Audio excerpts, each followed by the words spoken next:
All right, so we're going to do a table side tutorial. So I've got George on this side playing against me, and we've got Anthony rolling me.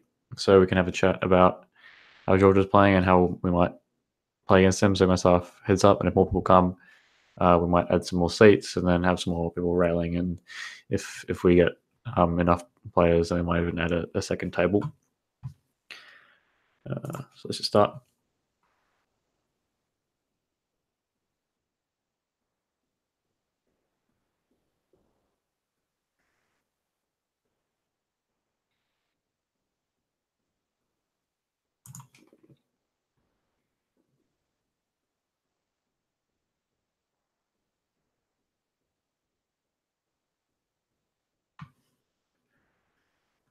Two and a half. May probably go either way. Definitely go either way. Don't even remember my heads up ranges, to be honest. Yeah, I think it's a mixed frequency on this one. You can 3-bet or call. Now on this flop, we got a lot of ace high. We also have a Balls, backdoor queen straight high. draw, but we don't have backdoor diamonds, so That might be enough.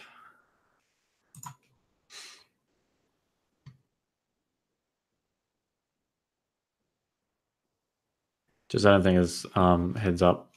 This doesn't make any sense on paired board. Just because the blocker of the paired board is just so strong, you can't really get away with this as a bluff.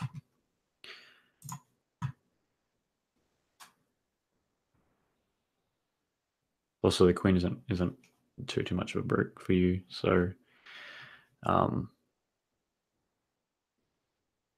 the queen's going to improve some of George's hands, and so he's going to want to bet some of them to get value from weaker hands like ace high.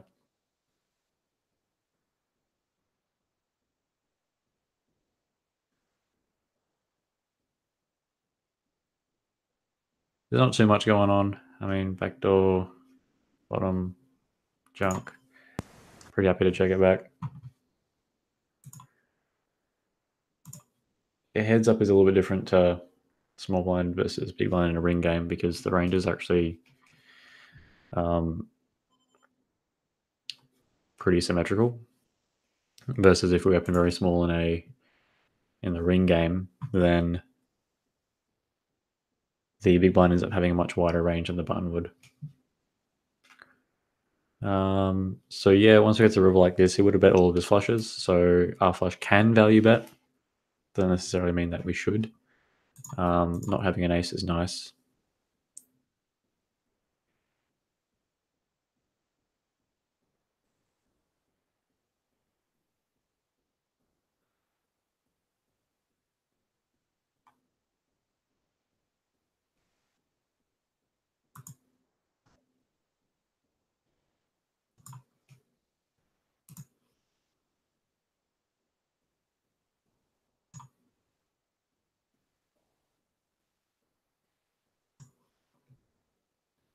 So quite rarely against this size you could 3-bet, but the majority of the time it's going to be a call.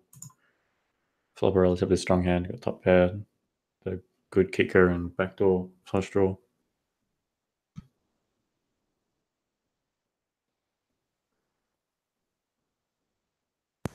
you could consider check raising, I think, a small percentage of the time. It's not the strongest kicker, but it's...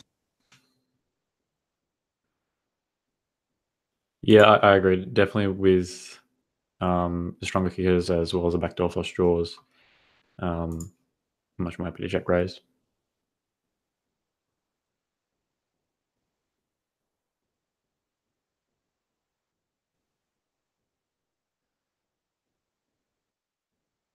Yeah, I mean that's pretty cheeky. Ace is very. The thing is, we would have floated a lot of ace x. I think that's why he's going smaller, because we have a lot of ace-x in our floating range. Yeah, that's the opposite of what he should be doing. He should be overbetting and checking back a lot. So, yeah, just because we float so much ace x.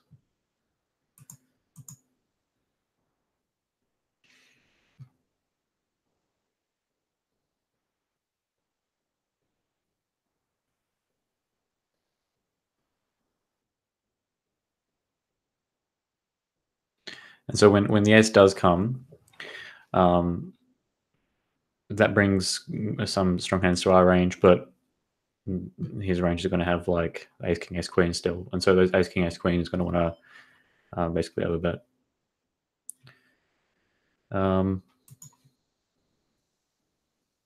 Although ace king ace queen might not even check, I might not even bet that board. So there is well, they probably would a little bit. The main idea is that ace is actually pretty good for us, but it does bring some very, very strong hands to George, so he would want to overbet into that when he has a very strong hand to try and get called by our ace.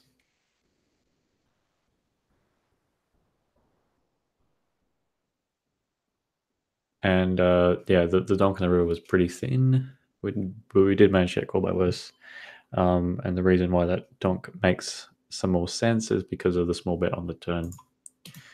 This is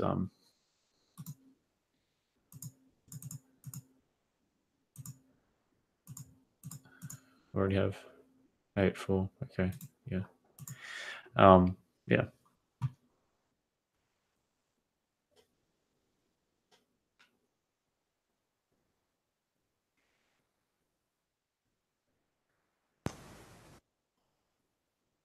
I think we can go pretty big here. Like, if we wanted to bet, we don't have to bet, but I think if we did, we could go pretty big.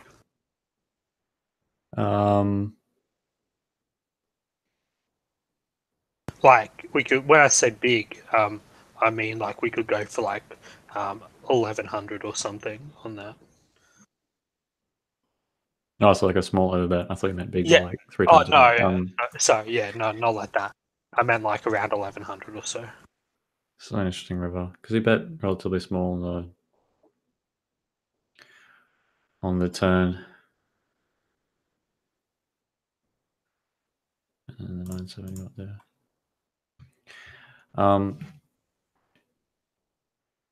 Yeah, so donking is something that you need to get to have a part in your strategy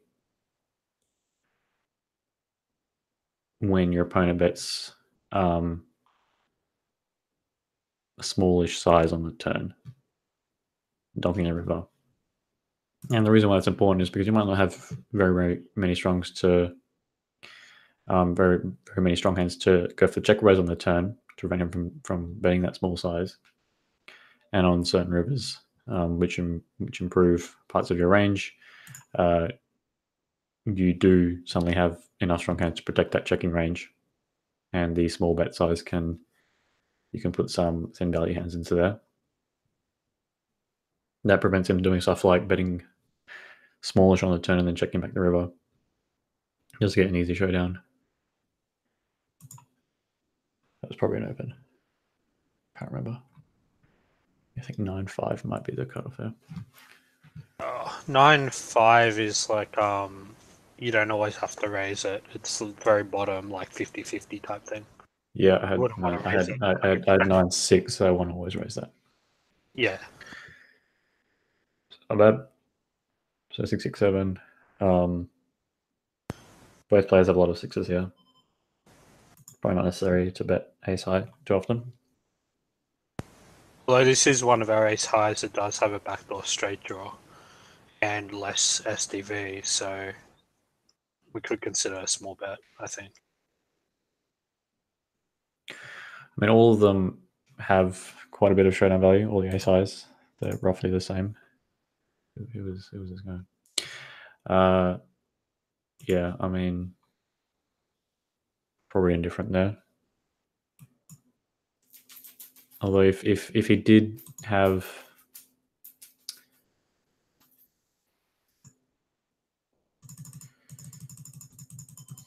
trips, I would have much rather seen like a much bigger bet. Something like 4 times the pot makes it more difficult when I've got a queen. I don't know who this is. It's Matt M from Zenith, Matt Muzzerell. Right. Okay. Yeah, he should probably come through the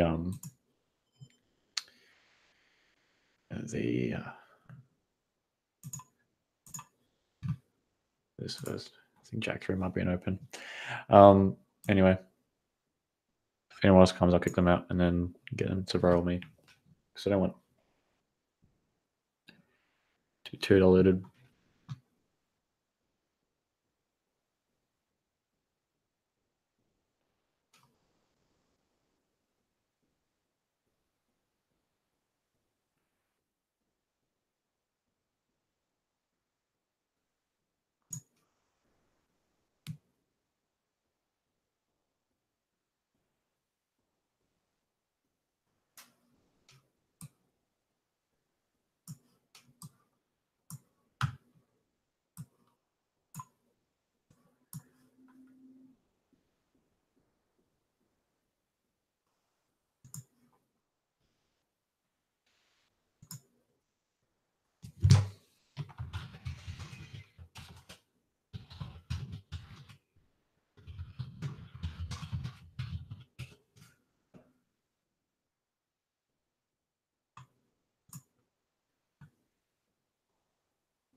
Yeah, so we want equal on both sides of the table.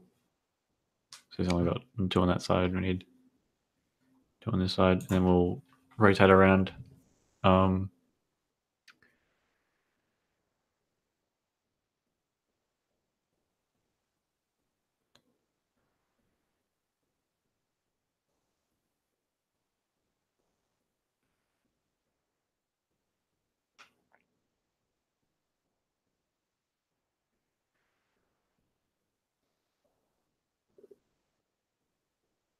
Against the 2.5 open,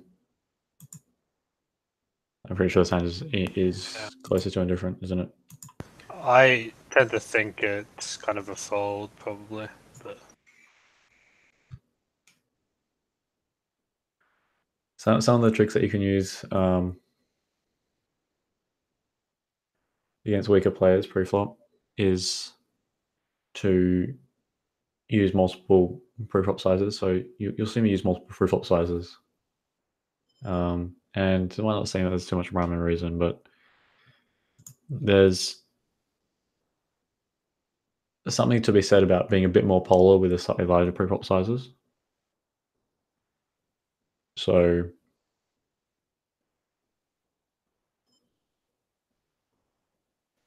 that's an easy way to exploit a player that doesn't know what they're doing, pre-flop at least, and won't do stuff like shove over the top of you when you use one of your smaller sizes. Now, this is a pretty strange hand because like we have basically the nuts, but we want to rep at 10 and then hope to get raised.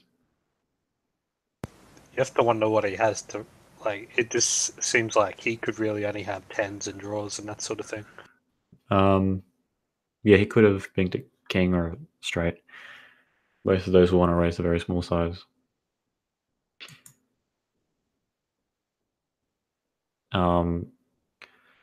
So, for example, one of the hands that you played, which I wasn't in yesterday, I commented on it, and you backdoored the middle 2 pair. I mean, showing there is probably okay, but I sim I that think spot actually, checking would so have been a little bit better. I actually sim that spot, and with the club combo that I had, it's a bet, but it's a smaller bet size. But with the other combos, it's a check. Yeah, It seemed to want to bet the club combo, then there was a club draw on the flop. I mean, I was talking about the river. Yeah, on the river. Yeah. Yeah. On the river. My first instinct was checking or betting very small would be a lot better than shoving, just because of the blockers that it has. The EV So difference. you kind of want to rep a 9. I know what you're saying. The EV difference seemed to be pretty small there, but that's assuming like he shouldn't be, I think, checking top pair, top kicker back on the turn, but he is doing that, so it kind of made the shove a lot better. But if he's playing more optimally, then it should be more of a check. Yeah, I'm not sure about that, because if you check, he's going to bet top pair, top kicker anyway. So He didn't. Oh yeah, but I see what you're saying.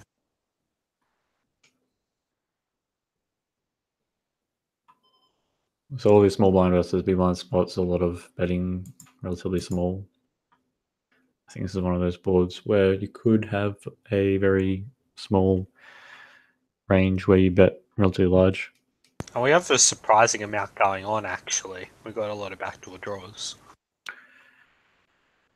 Yes, unfortunately, all those bricked. So,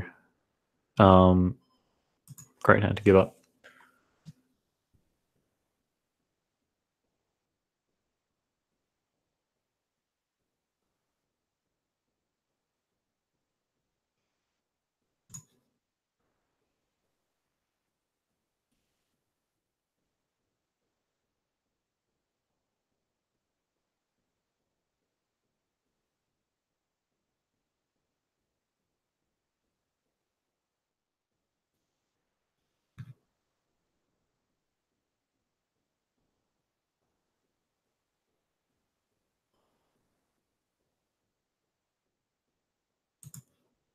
I've had queen 8.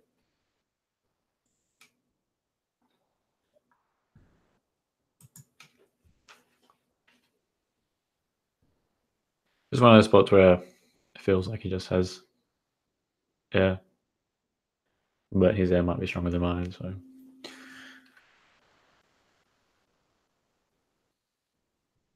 what is this, a fold? Yeah, it's a fold. I'm playing too much heads up. I call every 3-bet.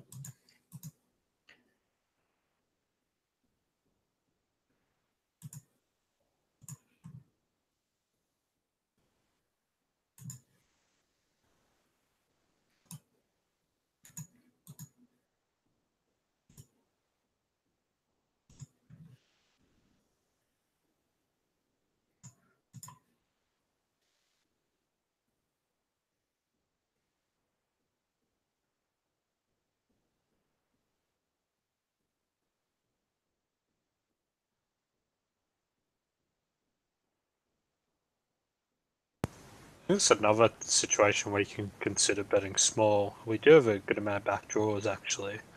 Any 6, 7, 10. Yeah, definitely. Why'd you choose to overbet on this one? There's also draws between the 2 and the 5, and it's difficult for him to have any like decent hand at all.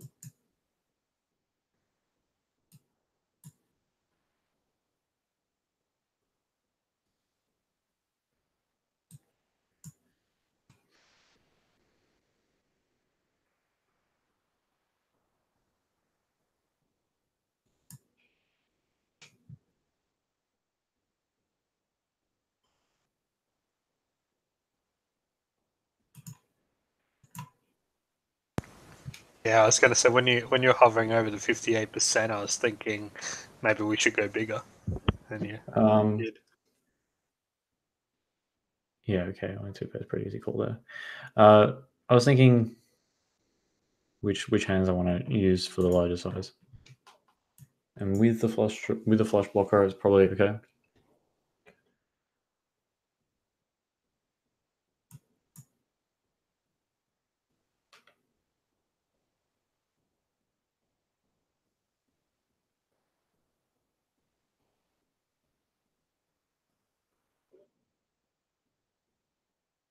Just make a mistake. Yeah, probably. I think this is a fold before 5 off.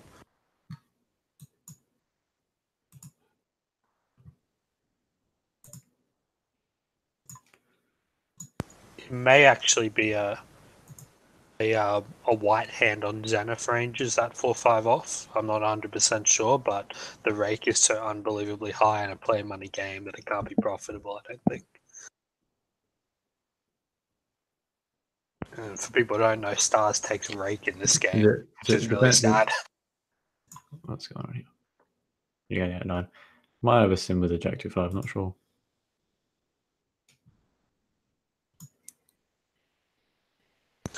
Yeah, I think the turn check back's a little bit adventurous.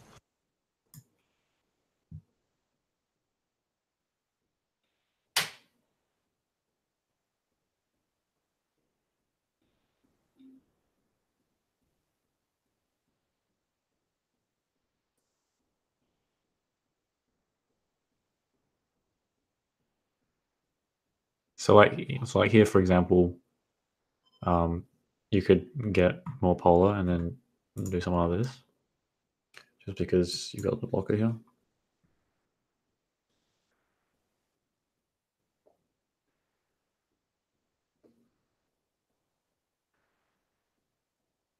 And then like it works pretty well if they're not going to just like shove over the top of you when they've got ace king off.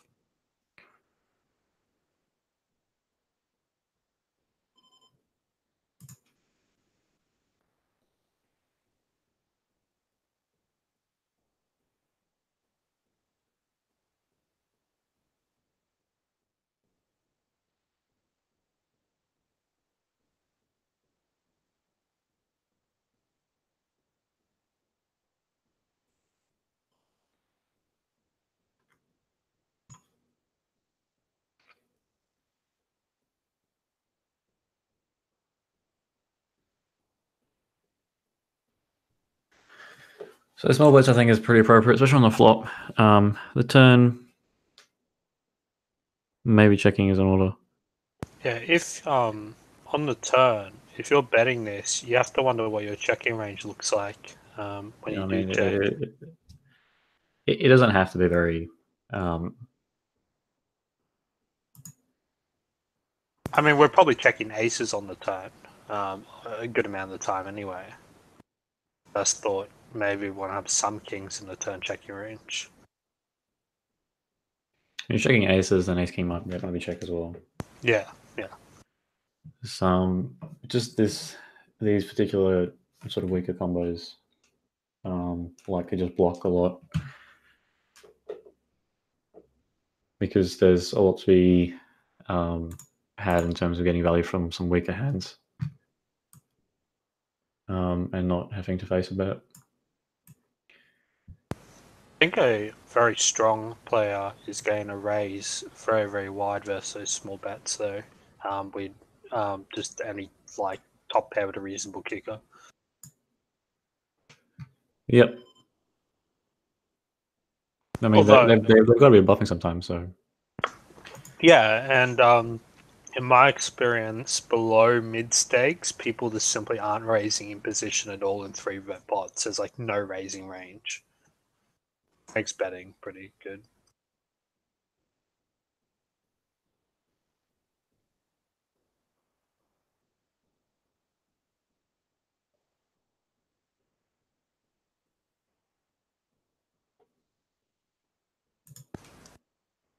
What do you think about kind of turning our hand into a bluff here on the turn? I'm probably not so great with the ace blocker, I think. Really reduces the number of combos he's going to fold. Okay, might be better with more of a weaker sort of 8-5 or 8-6 or something.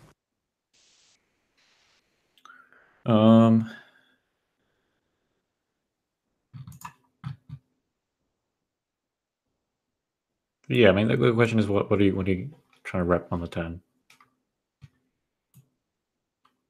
We can only be repping a well, two pairs, sets and straights, basically. And we'd have to choose small sizing. I'm pretty sure they're like 2 pair sets and straights is like half a deck, so yeah. I'll be a bit more specific about what you're trying to rep and what size you're going to rep it with.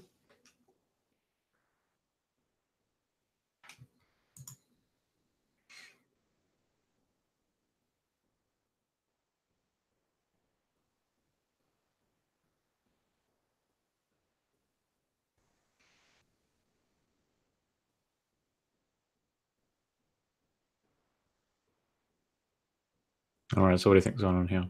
I think this is a pretty easy bet for like around half pot to 60%. I disagree. Okay.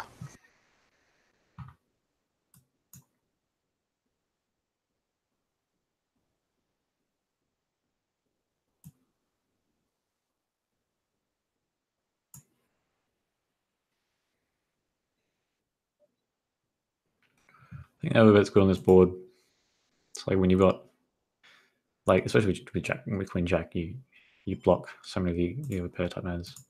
There isn't. I'm aware in the Sims that there's overbets on this kind of board, but what do you think about going a smaller size with this, but then when you have a heart in your hand, you go for the larger size, because then you kind of have more equity when you're putting more money into the pot?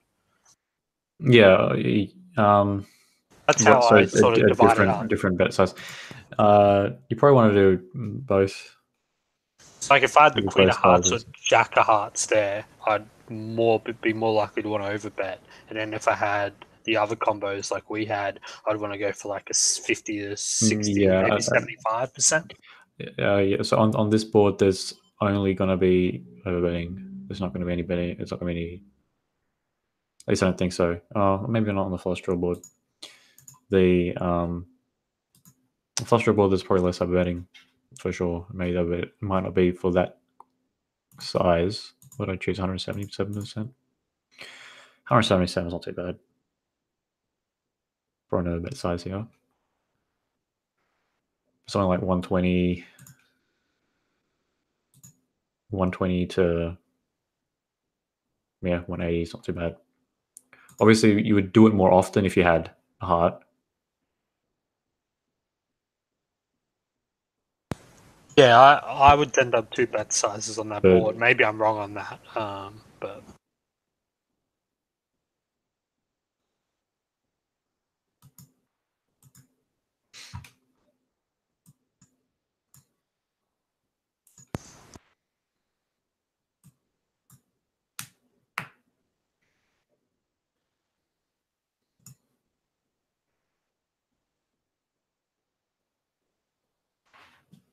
and so what I'm talking about pre-flop with the multiple sizes can be sort of extended a bit further to even just the open raise size if your opponents aren't playing well enough against it. This is cool. It might be. yeah, you can also 3 bet sometimes, like 20-30% of the time.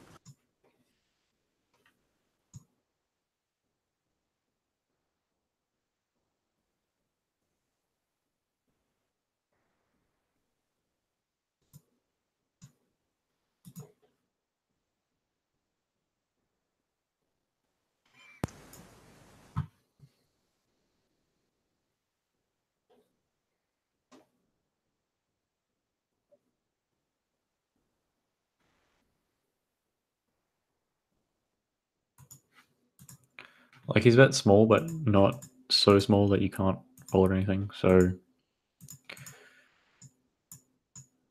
yeah, it's pretty nice bet size.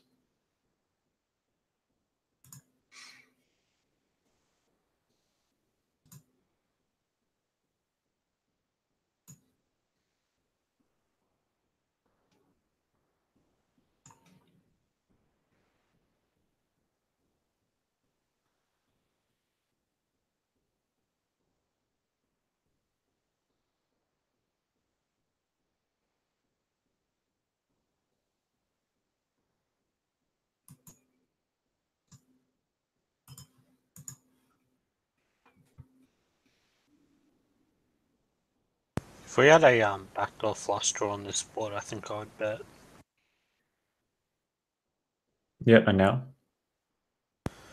Now I think that we could turn our hand into a bluff and bet. We don't have any showdown value. We got queen high. Yeah, sounds all right.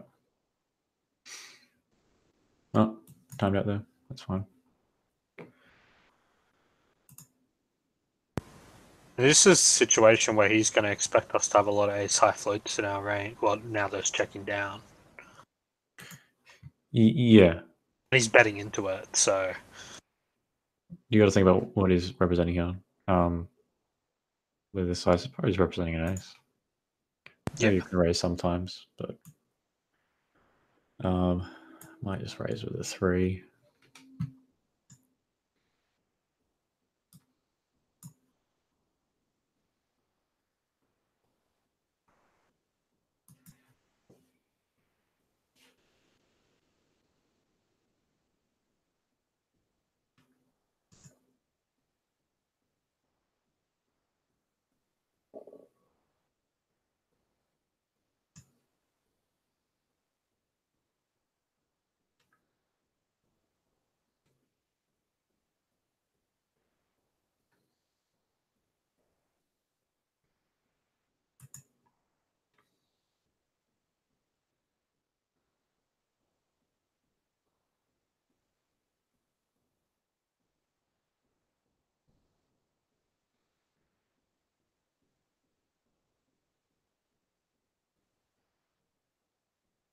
And this is actually a fold. Yeah, I think 10-5 is. And 5 is a cutoff, and then that's not even 100%.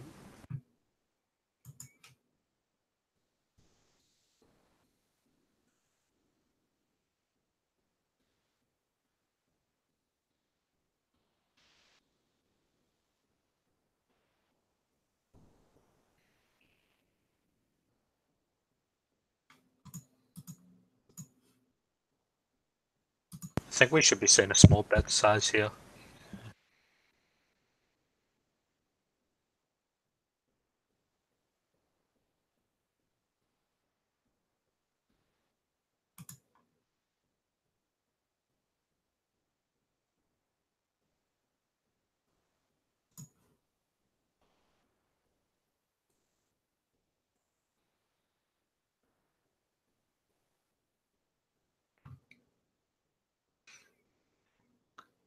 Yeah, so for example, just with a double blocker or even a single blocker, I might raise a bit bigger. And that way you can sort of split your pre-flop ranges. And then kings might have something a bit more to do with the slightly larger size, and aces the slightly smaller size. And so here, because I mean, we could 4-bet or could just fold. We could even consider calling, I think. I think any option is fine.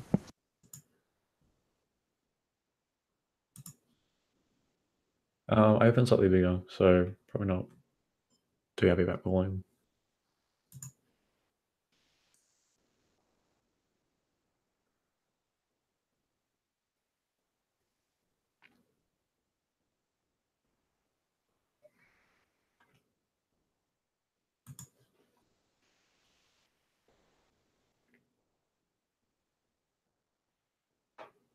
Or I suppose you could say technically we got slightly more deeper than 100, 105 BB, so or so. Don't know how much difference that makes. Probably not too much. Things I open to lighter size. So here when I open to 2.4, it makes enough of a difference to these guys' ranges that I want to fold here. Play raise or fold rather than having any sort of calls with his hand against a 4x, 4 and a bit x, 3-bet. Because in the pre-flop ranges that I've got up, if we open to min and can get 3-bet to 8, then it's a triple hand. But I think it's indifferent.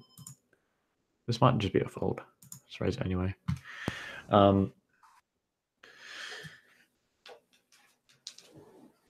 So against the slightly larger 3-bets, or when we open larger, it becomes much closer to a fold or a fold bet.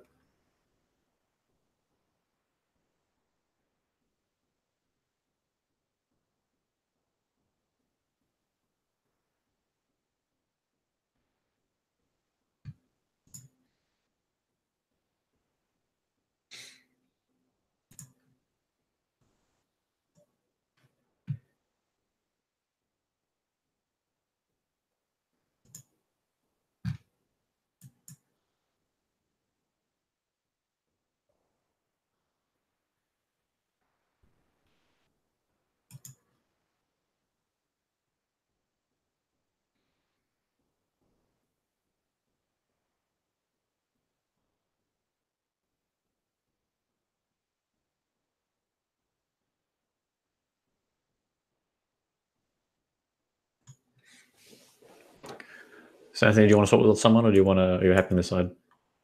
I'm happy to swap if they're interested in swapping. If they want to stay, I'm happy to stay. Yeah.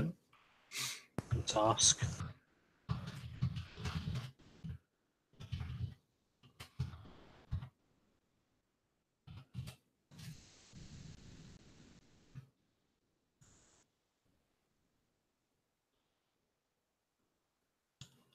Matt might not be able to get into the Hangouts because he hasn't been in before, but George will.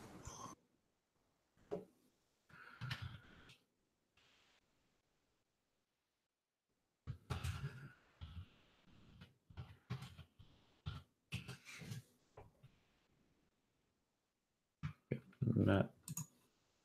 Matt, is it? Yeah. Get him to swap out.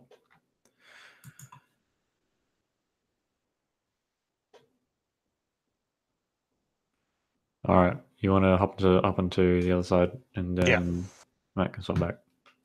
Okay, I'll be 2 minutes. I don't know if Matt has a mic though. That's the only thing because I know he uses a laptop and I've seen his laptop in real life.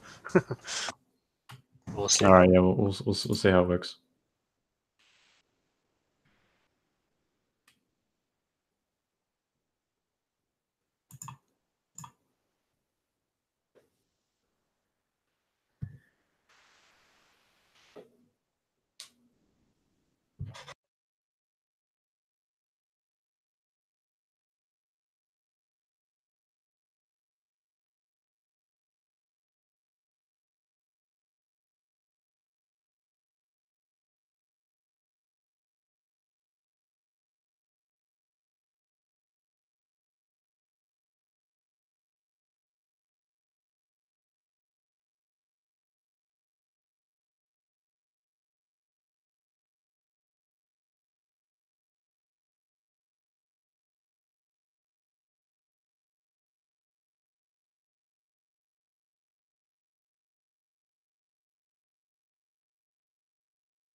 Hello.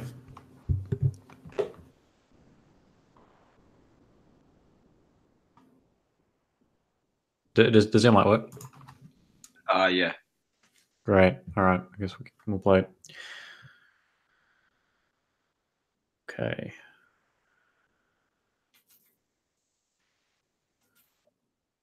So I guess heads up until George gets back. Yeah.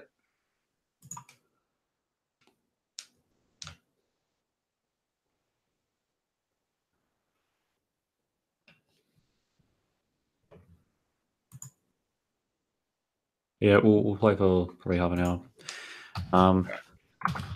And then you can swap with George if you want. Yeah, sounds good.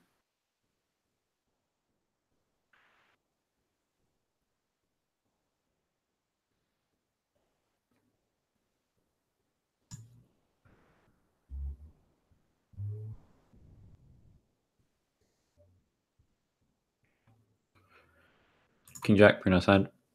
Yeah.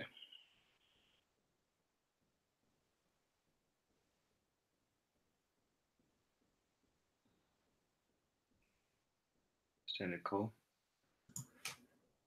Yep. Middle pair, overcard.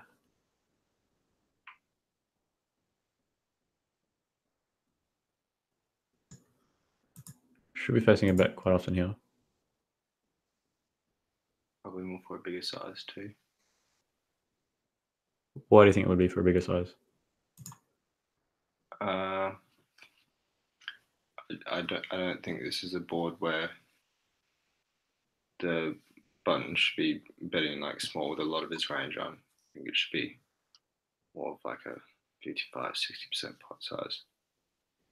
If we're just using one size on a flop.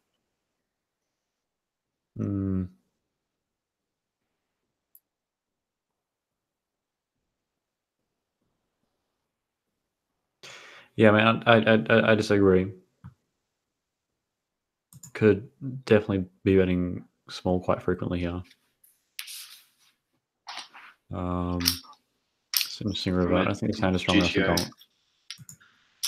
From a GTO point of view or expo? Like, who is he trying to exploit? As in, like, as the button exploiting the big blind, or from a GTO point of view? Should be betting small on that flop. Is the button trying to exploit me? By betting small, or how is he doing that? No, I mean, as in like by betting small, by the button betting small, is he doing that as an exploit or? No, I think he should be doing that. I think he should be doing that pretty often. So when you open small, there should be a lot of boards where you want to bet again. Just because, there's a wide difference in the ranges because of the presence of the small blind. You could play as a 3-bet. So because of that, the big blind ends up calling very wide compared to the size that the button uses. And so on this board, this is actually pretty big. I mean, not that I like to fold ace jack, but just the bet size that was used was a bit bigger than I expected it to be.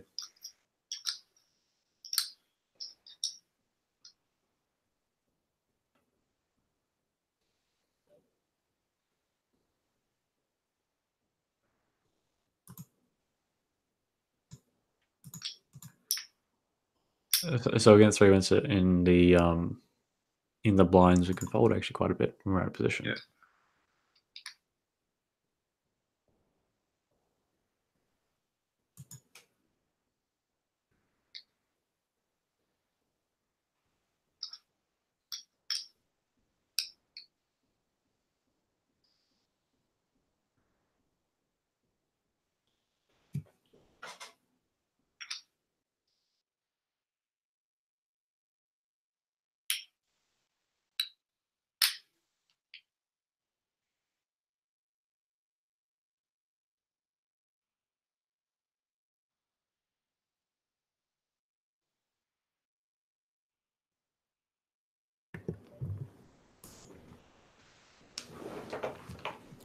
So it's like queen high boards and jack high boards in particular that the button's going to be betting at a relatively high frequency, and the reason is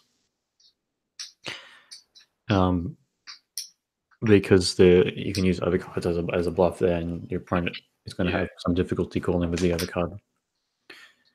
And your top pair deep. So this bet size is really small on this board.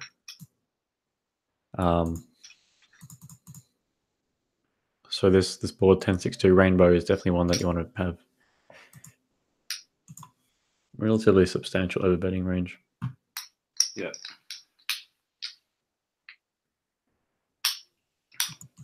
That's because you need more protection, etc. And the button doesn't really have much. The big blind doesn't have much of anything really. Is that? Yeah, I think half pot just lets. Yeah. It lets the big blind get away too easily. Like if you have jacks, queens. Yeah, which are the kings, just essentially blast it because the hands are very strong at that stage.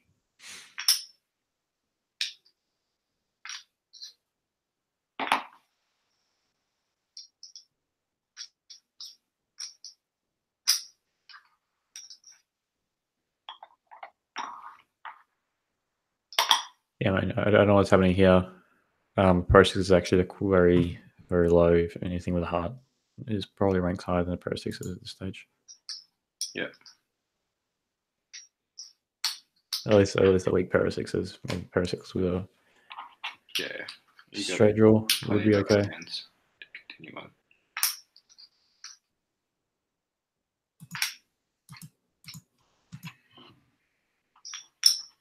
So if I had King 6,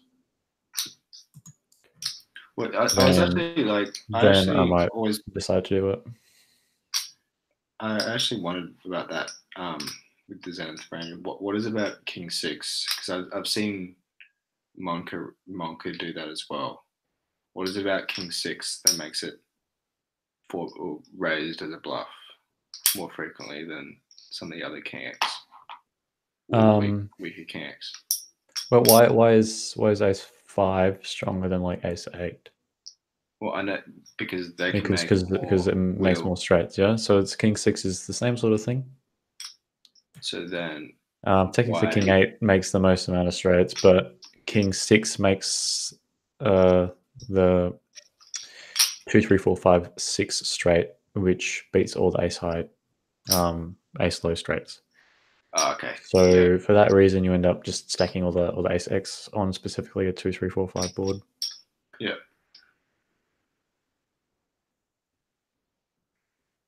Also, at the top, the 10, 9, 8, 7 isn't blocked by any of their range.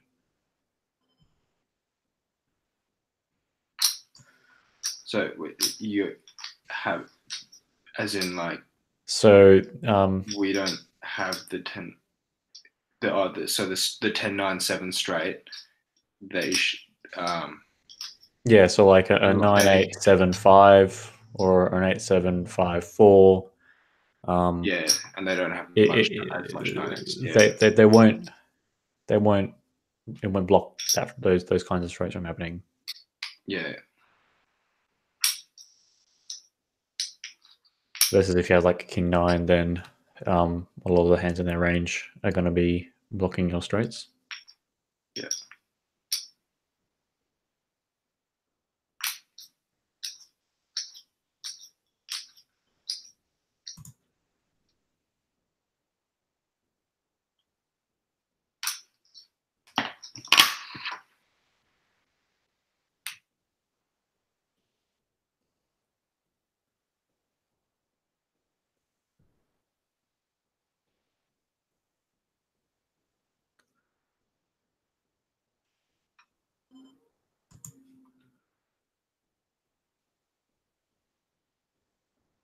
It's an interesting river.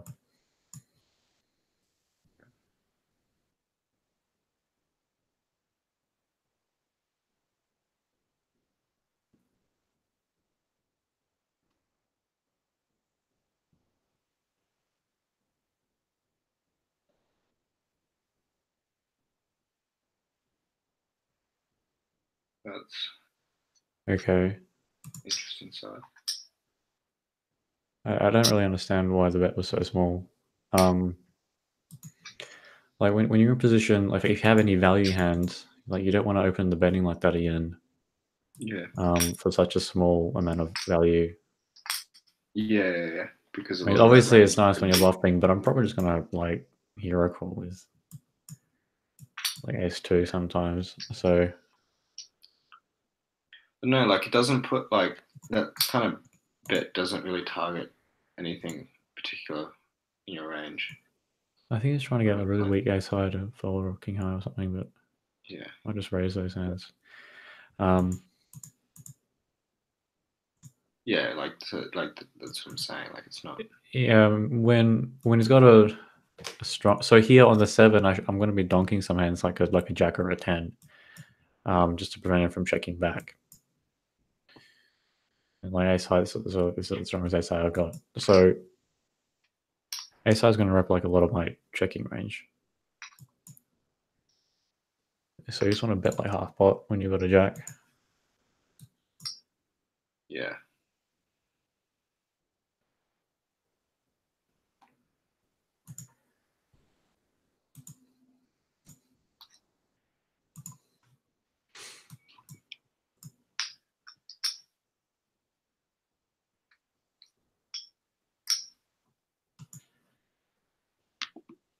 And I'm not saying like king 6 is anywhere near as strong as ace 5. It's just that if you want some extra king X in your range, then like between like king 8, king 7, king 6, like king 6 is the one to use.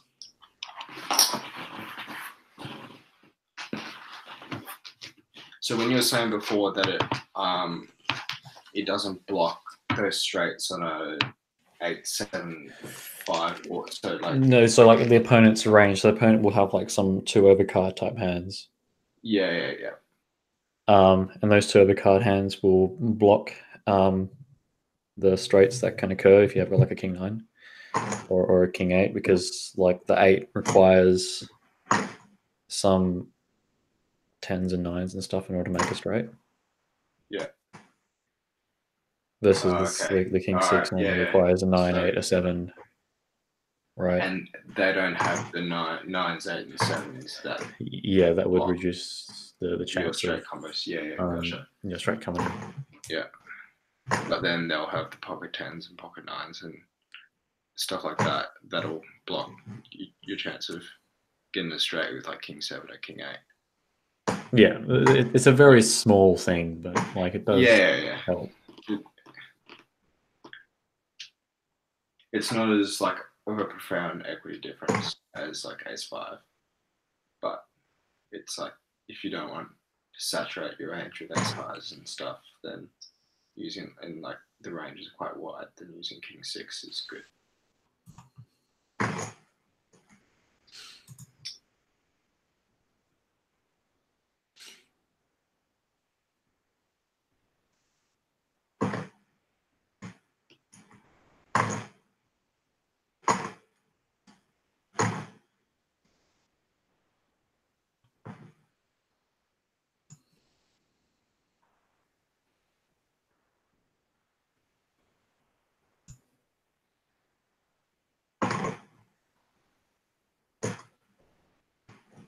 And I don't really understand the small bet on the turn to follow up in his hand.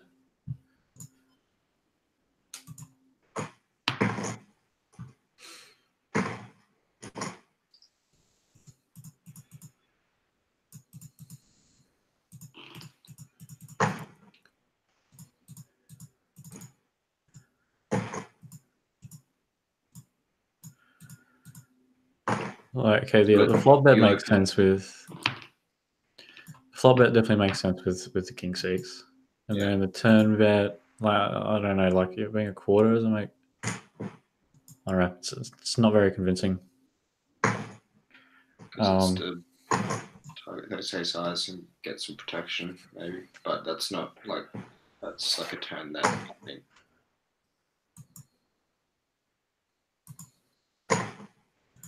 Yeah, I mean, yeah, it just screams that you have a 6, really. Yeah. So I'm not. And then when the jack comes, it's pretty safe for me, so I can just donk.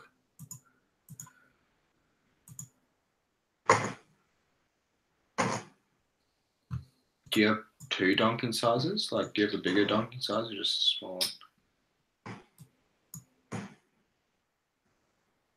Yeah, it's difficult to study a single donking size. So when I donk whatever size that I donked, kind of thing. But yeah, I know that the second pair would likely donk, because like this line isn't going to be in GTO. So like when you make a play like this, it's obviously not GTO. It doesn't have to be GTO because you're trying to exploit something. Yeah. I wasn't totally sure what I was trying to exploit, but it did seem a lot like a 6. Just the way it was played. On the turn, like if you go half pot, then yeah, maybe, but like half pot when you have a 6, it's difficult to get. I mean, I obviously have to call this a ace high, but it's difficult. Probably better just to check back, and then when I check the river, then you can make a nice clean value bet rather than trying to do some weird shit and really like. Yeah. Just accept the fact that it's just important to accept the fact that your opponent's going to outdraw you some of the time when you have weak pair. But the thing is, like you have a king, so when a king comes on the river, like you're reasonably happy. No, and it's yeah. Yeah, I mean, like it's just not a very convincing bet size to use on that turn. It's I think like unless you're like very good at splitting your range on the turn with like a small size to protect your pairs and like a bigger size, then like it's pretty exploitable and like pretty face up, I guess. But I hate using that turn.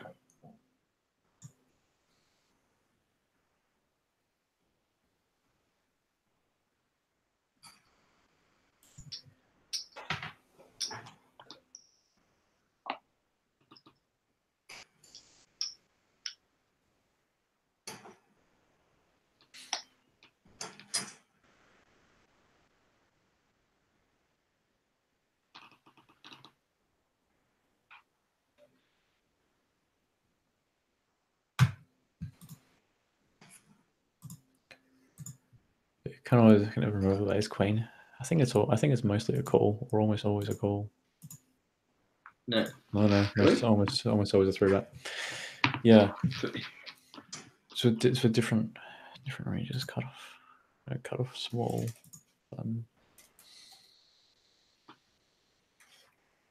This is a pretty nice board. Yeah, it's a very good board for you. What size did you bet just then? 1 big blind. Alright. I mean, I didn't expect him to fold to 1 big blind bet. So he must have a very weak hand. But yeah, the ace queen there was going for a very thin value. You get called by a fair few worse hands against the 1 big blind bet. If he calls, you miss. You can check back the river and then probably call a bit. And obviously, if you hit, you can keep going for value if you want to. Yeah. My guess is that I think George is overfolding quite a bit. Yeah, I mean, I wasn't expecting too many folds when I use that size. And it was like 1/5, a little bit less than 1/5 of the pot. I expect like a lot of check raises too. Position against that size as well. Like even on a board that's not. Yeah, I mean, you should be trying to do stuff like that. If your checking range is so polar that you just can't defend against a very small bet size, then using the very small bet size when they check is the correct thing to do. And maybe it could be the case on that specific board, the 50% rule might not even apply, just because they might be using a slightly bigger bet size as the out position player than the in position player, and so I'd be betting a little bit more than half the time, which is one of the exceptions to the 50% rule. Yeah. So it's got a backdoor straight draw, so it makes me want to raise, but I do have a lot of 6x with a heart, so and in my much more inclined to call the weaker ones. Yeah, no, I generally tend to raise my stronger flush draws and play more passively with my weak ones. Yeah, that's the correct way to do it.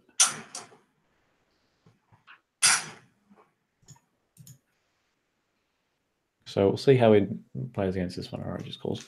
And yeah, okay. Ace 3. I mean, it's a bit weak. I was not even ripping. I was probably ripping like a 10, to be honest. Like a 10 or a queen. So an ace is probably a raise there. Like, what would you do if I checked? If I checked, then how does ace 3 play? Probably bets around half pot. Maybe even bigger. Yeah. Maybe 3/4 pot. Pretty happy to be betting into this thing. Of course, not that scary. I'd probably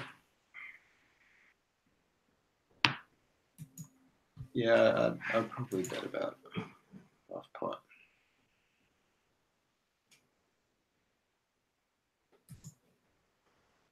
So if you're going to be betting about half pot yourself, it's the same sort of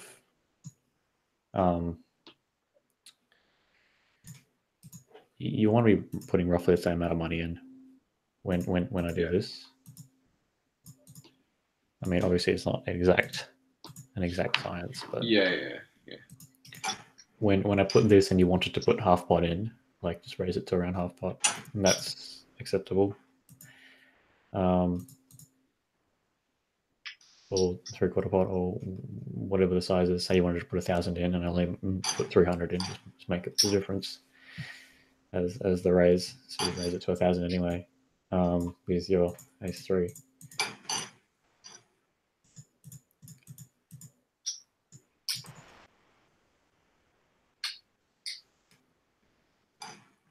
I mean, if you had a heart, then maybe be a bit more comfortable doing that play. Yeah.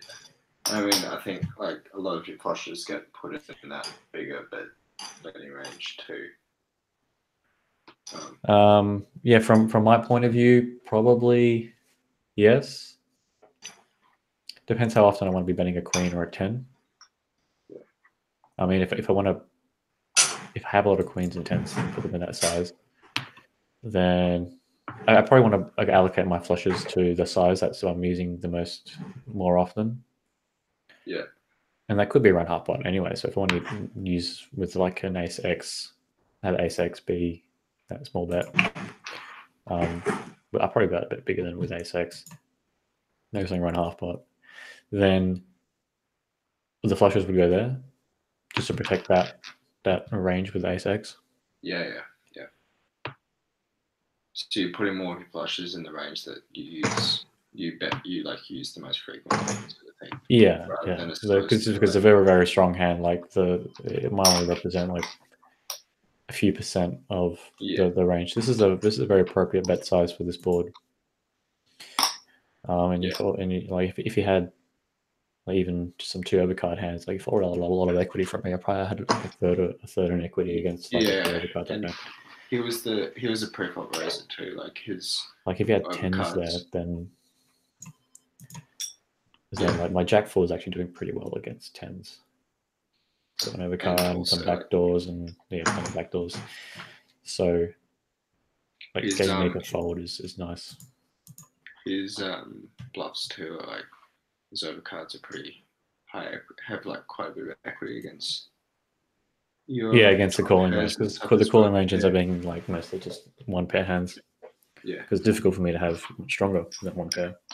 What's his like? How frequently is he betting on the turn though? Like, my guess is that like he's not betting as frequently on the turn. Anyway, like he's not betting anywhere near as much on the turn as he is on like when he's using a smaller size.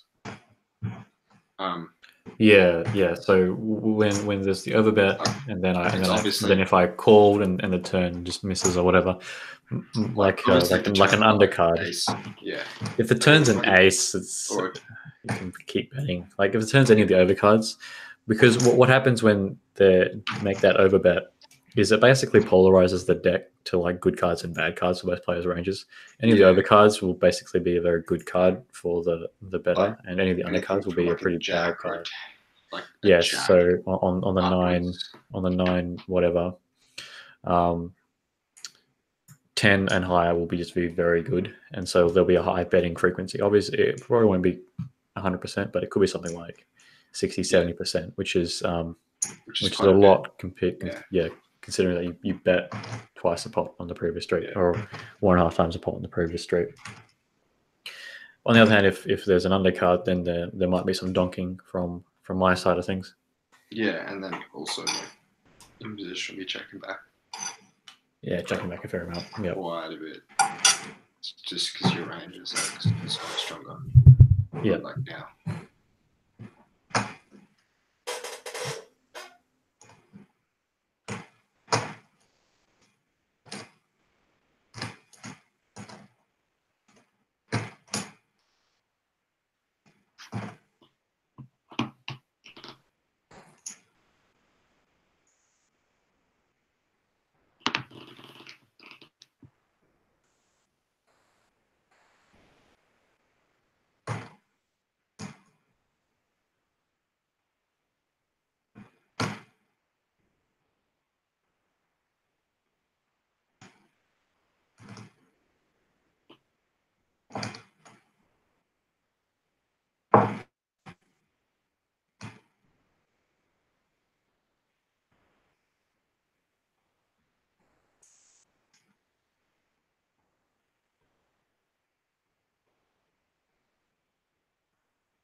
This is like a range check board. Yeah, so I mean, we do have all the eights. Sorry, all the offset eights. Yeah, So we could be betting some of the time. but like, I think the 50% rule applies quite a bit here. Like,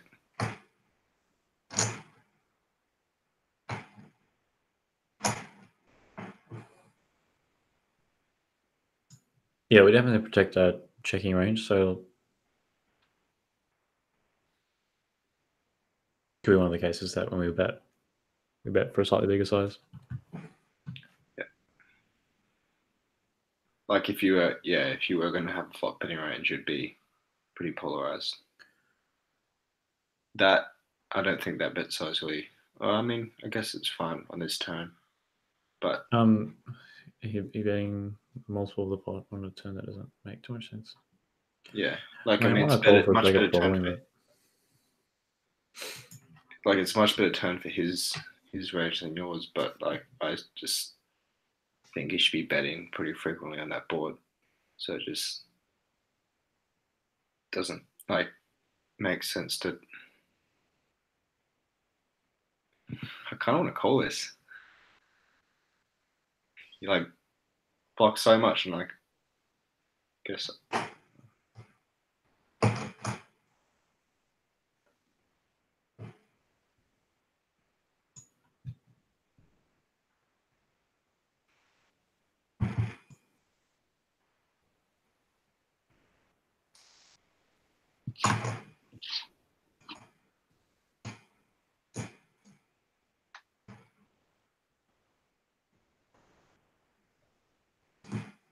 probably just call with a 5. So previous hand.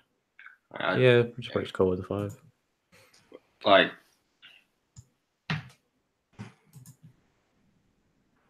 Like, is in like something like 5-6 that. Yeah, you can have 5, 6, 5, like 7. blocks 8x. Obviously, you call like any blocks 8. it straight. Like yeah, blocks yeah. straight stuff. Call with a bunch of that stuff, even up 4, 5. You don't have to call very often. Anyway. Yeah. No, I I just like on the turn, and then like ace king is not so great, but you don't block anything. So having some ace king is probably important on an ace or a king river, and then like the river is just like whatever. Yes, I mean same sort of thing here. You tend to like pick your calls based on removal. Yes. Yeah, removal and also like fives and river. like the removal of like a 5 and stuff's way better. I guess.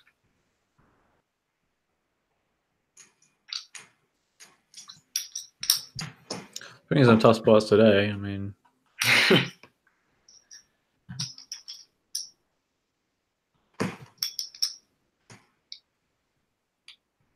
so yeah, he has to bluff that hand. yeah, I don't think he does. But he had some blockers. Yeah, maybe. He would justify.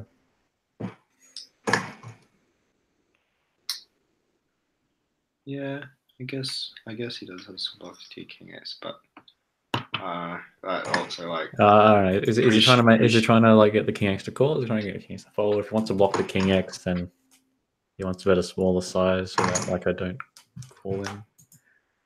Like I don't have it in my calling range. Like if you're trying to make me indifferent, then like blocking king x is probably not so appropriate. And then blocking like ace x and stuff will be better. Yeah. Just like a bet sizing thing there. Like if he wants to block king x.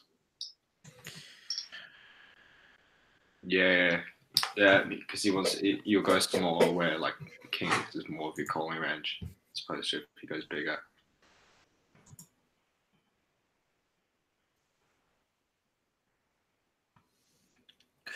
Anyway, so we've been at half an hour. Did you want to swap with George? I'll ask George if you want to swap.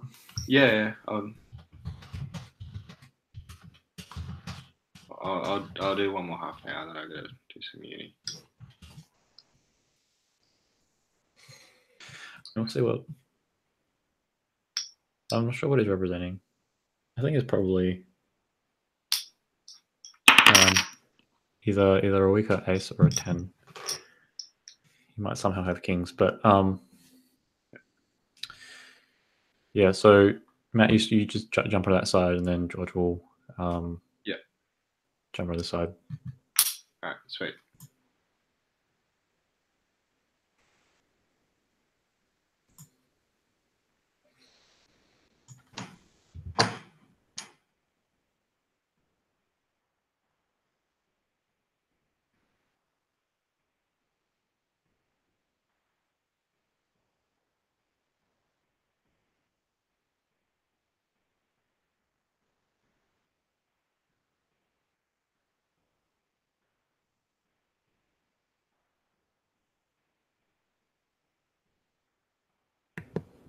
Hi, Taron. Yeah, what's up? Did you just join? I haven't had it see before. Yeah, I just joined. Great. Okay, so George should be coming back to this side. Okay. And then we're just gonna play three-handed for a little bit, and then I might get you to swap with whoever leaves. Well, I'll get you to jump in when someone else leaves. I can't join the home game right now. I was just talking to start date. Like my account was disabled for a bit, so I just emailed them. All right. So well, I don't know. In that case, you're going to stay on this side and discuss the hand as we're playing them. All right. All right. So George will probably be here in a minute, but just keep going. Was ANTF 1990 Anthony? Yeah, that's Anthony. That's Matt. George just left. Yeah,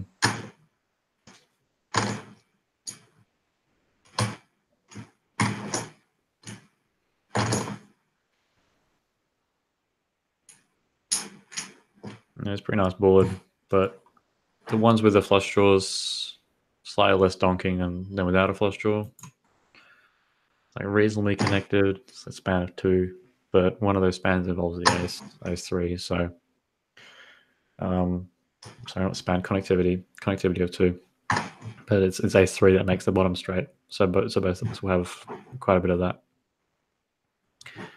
Yeah, I mean, a pot size bet is appropriate, and when I've got just a 7, that I don't really have much going on. You've had a 6, then you've got a gut shot. Then when you're deciding which gut shots you want to call, probably select from the back doors and overcards that you have. S9 is a fold. George, how did you feel about that? Yeah, I did definitely mark the hand where I tried bluffing. You called with a king 3, I think. I was thinking on the river I had some blockers to your king X hands. I had a jack and a queen. Yeah, might have been a king 9. I thought I did reasonably okay. No, I had a jack and a 10. Sorry. Yeah, I think on the turn the jack 10 is so strong you want to go for a check raised. This particular combo. Okay, so protect my check in range there, or basically I need to check here, right? I mean, on the river you need to give up a lot of hands. So I mean, I'm saying that jack 10 is bad hand to bet, but you might be more appropriate to do it with a 7 or an 8 somehow that you had from the previous straight.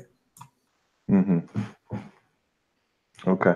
Because I'm probably not going to have too many 8s on the turn besides 7s or 8s on the turn besides sets, but I might even raise those sets an awful lot.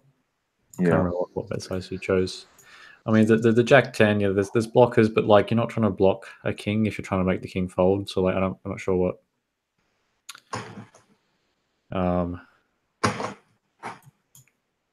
Yeah, so you want to be precise about what you're doing. So if you want to block the king, then you want to have the king in the calling range that you choose for your bluff. Yeah, so I'm thinking, okay. So when you choose this bet size, yeah, like actually no, on this river this bet size are nice. That's probably appropriate.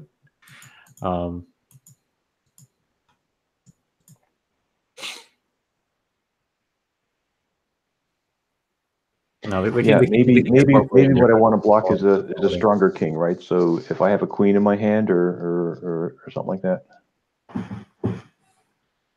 I think you played okay. Just you want to be careful about what you're doing with your blockers. Right. Okay. When you have the jack 10s, like okay, say you want to block a king somehow, right? Difficult to do that because the ranges are so wide. Difficult to do that. But say you want to block a king somehow. If your hand blocks kings, then your bluff would be more appropriate to choose a size which has kings in the calling range, right? Because then you end up blocking them and hopefully unblocking bluffs. So the blocker effect applies to both the calling range and the folding range. So you want to put your bluffs into hands which, sorry, you want to pick hands for bluffs into bet sizes that do a particular thing, whether that's right block calls or unblock folds, or a combination of the two. Like here for this size, a jack 10 might block some kings and unblock some kings, but it doesn't matter if the king is both in the calling range and in the folding range. If you made the king indifferent, then like the king will sometimes fold and the king will sometimes bet. Sorry, the king sometimes call, and then the jack 10 has a raw neutral sort of blocker effect against specifically the king. There's some other hands which you block, which you have to think about. So don't just narrow your focus down into a particular hand type when you're thinking about it. So definitely I could have and floated like a 7, right, with a flush draw, right, and if you want that to fold, and this hand is pretty bad because then you block the folding range, because if I've already folded the 7, then like you always block the folding range. Yeah. Then you're definitely not bluffing any 6-5. Well, I don't understand what's going on here at all. I mean, what was that? I got no idea.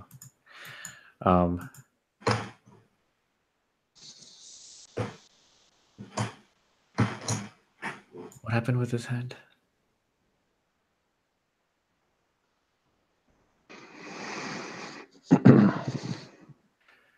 check, check, check, check, check, min bet. He's got a pair of sevens. I mean, sorry, he's got the full house, sevens full. I don't really understand that.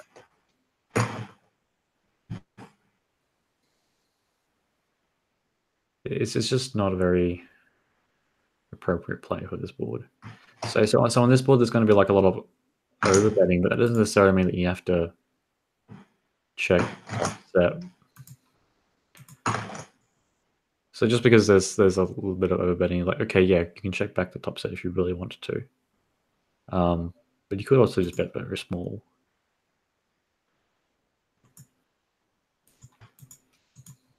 Then definitely on the turn you want to start betting.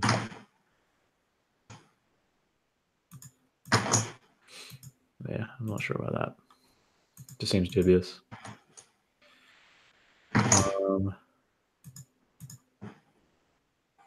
The fours. Yeah, I'm not sure about this half pot bet size on the 7-7-2 either. Sorry, where was I? Yeah, it just makes it 3.5. Didn't have enough time. I probably should have called, but we're a little bit deep, so you could actually be indifferent with hands like this deep. What else was there? Yeah, ace-3. I mean, ace-3 in pre-flop is probably good for me to open. It's the weakest ace in my range, so I'm pretty happy to fold it against half-pot bet.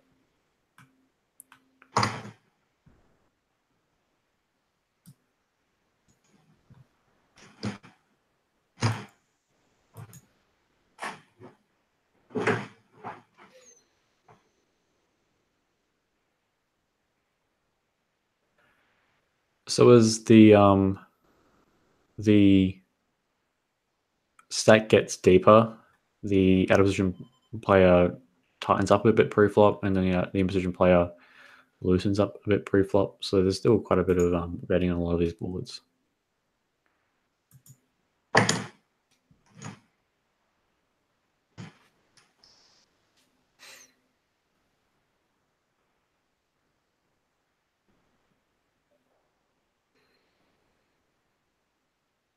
No, yeah, this is just not an appropriate bet size for this specific turn card.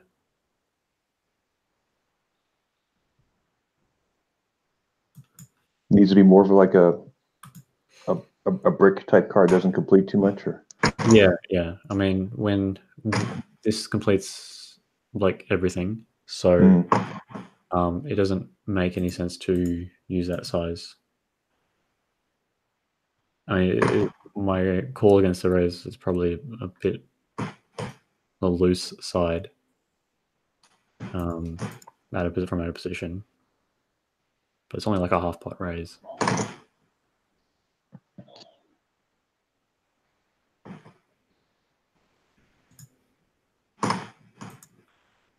Yeah, okay. I'm not sure.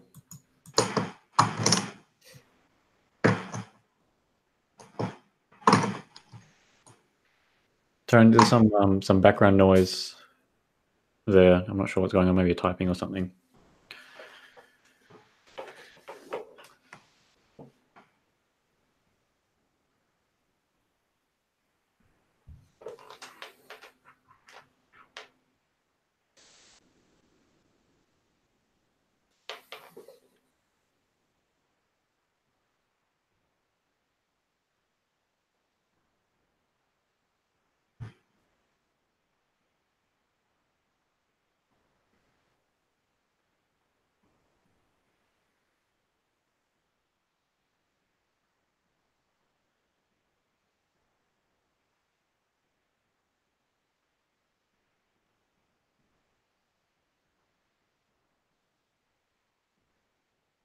Was that really small bet an appropriate size over there?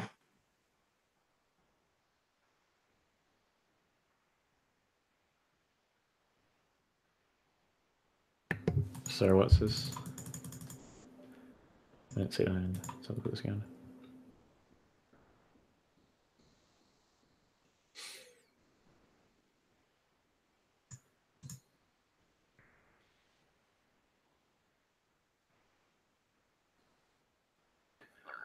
Yeah, you have to know what you're doing when you do that. Sort of which hands you're going to have and how you're going to play those hands on the future streets.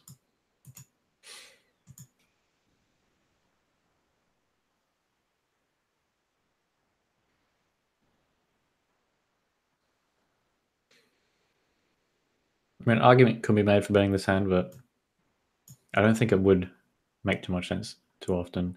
The hand's got a fair amount of showdown value right now, and it's difficult to get called by too many worse hands. I mean, yeah, I feel like it's going to show up with like a pair of sevens. Probably a pair of sevens, maybe a pair of eights. This is what happens when you read too much into. So this looks like a give up to me, Thomas. This one here. This looks like ace high. Well, yeah. Give up. I'm still value betting into it. I get called by some ace high.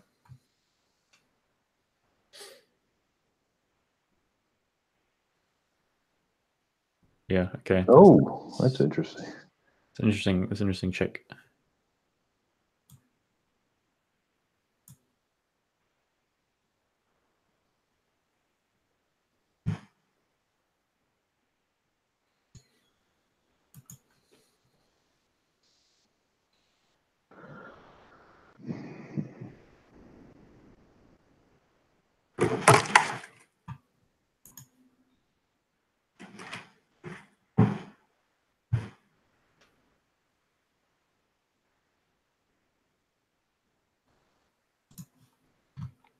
Yeah, I mean, the reason why it's interesting is because like if you have a hand like this, you can definitely get called by plenty of worse hands still. Yeah, out of position. So you can just bet a better small size. So like checking. Yeah, exactly.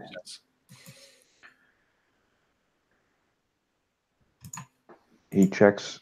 You're likely to check back. You can lose some value. You know, if you with your ace highs or whatever you might have. That. Yeah. So like if he bets, if he's not comfortable with the hand, he doesn't have to check. He can just bet small. It's a pretty nice hand to get called by like an ace high or something. Mm-hmm. He's just gonna get called by my hand. And I forgot to check on the turn. Like neither of us has too many flushes on our range, so it's not necessary to worry about that. This is a very small bet. I should have made it a bigger. It's alright. We'll see how he plays against it.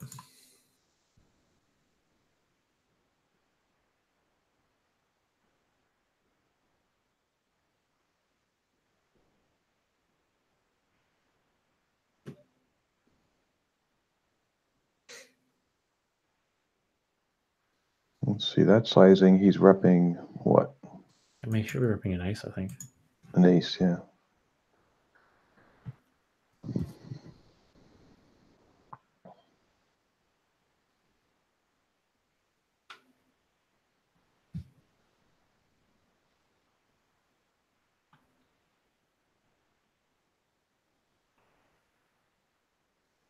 Yeah, all right.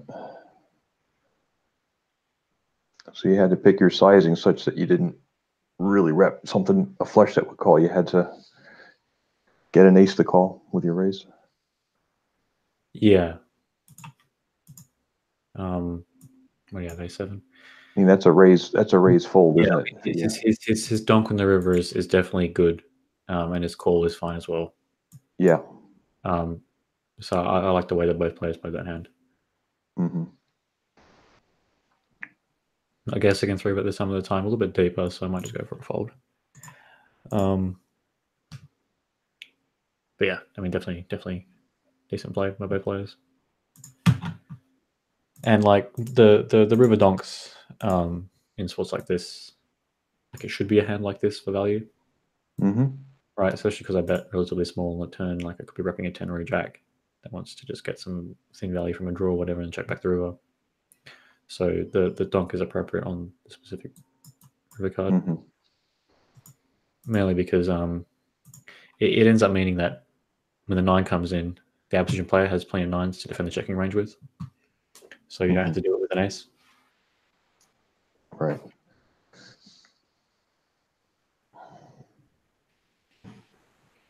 Yeah, so just because the flop was an overbet flop doesn't necessarily mean that this turn probe should be an overbet. But I have plenty of hands with a 10 in it. Well, I'm probably not going to have that many hands with a 10 in it, to be honest. Because all of them would have overbet the flop. So like that means that you might want to go a bit wider, and for value and sort of get some more equity denial with, like an 8, or even some other pairs from those overcards.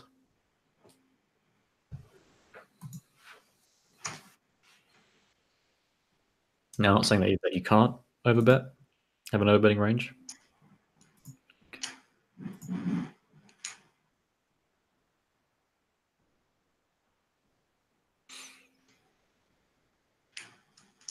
But the question is what is it going to be? Really, like what hands are we going to overbet? It's difficult to see because like a pair of twos, I might want to do the whole block a pair of twos thing, and then so block a 2, and then check raise opening 2, similarly with a 5, and like an 8 and a 5 might want to bet a bit smaller. So having the sets into those parts of the range would be better. It's like if you had a set of 8s, you might want to use your blockers against 8 to get called by a 10 or raised by a 10 at some stage. Maybe not now. So when you overbet, it's difficult to see what's going on. Versus like on the previous rate on the flop, for me, if I've got a pair of 9s, like the pair of 9s doesn't really do too much to your opponent's range. So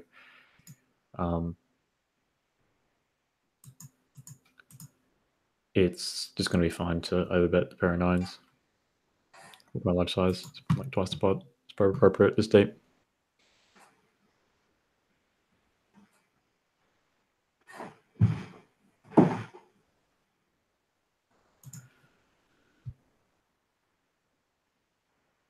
Interesting river.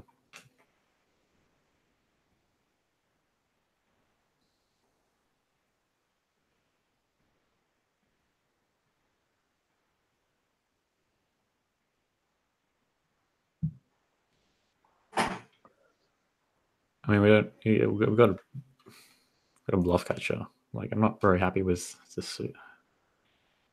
Yeah. Yeah, I was just thinking maybe if you had enough diamonds. I'm not very happy with the ranks of the bluff catcher, but it's difficult to fold that.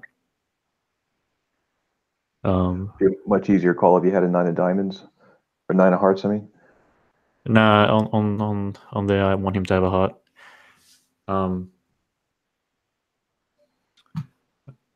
Yeah, but it's difficult. Like they have to when you're out of position, it's very easy to overbluff in some spots, especially a spot like that. When I bet very small flop and then check back the turn, very easy to overbluff.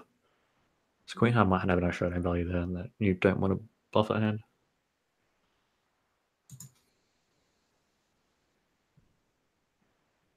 So that's why I was cringing about having 2 9s, because it blocks a lot of the hands that you do want to bluff. Mm-hmm.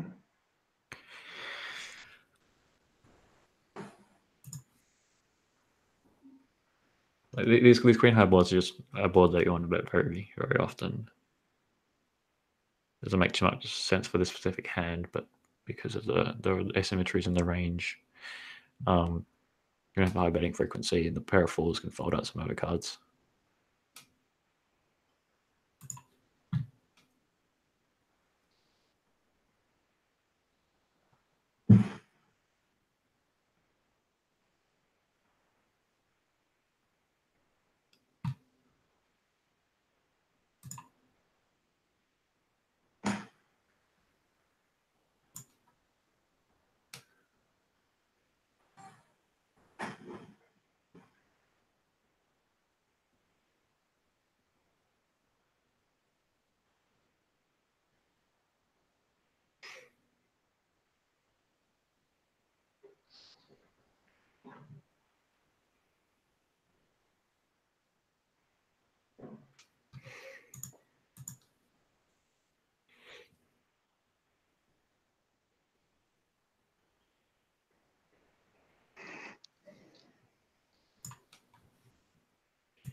I guess it's a pretty bad board for us.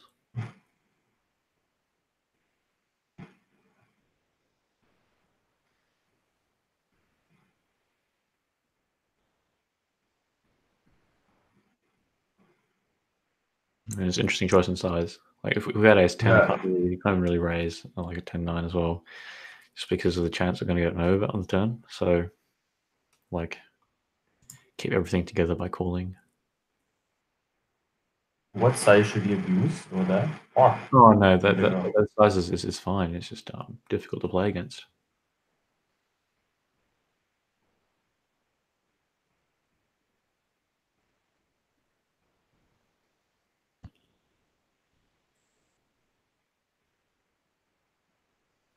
I wasn't expecting a check.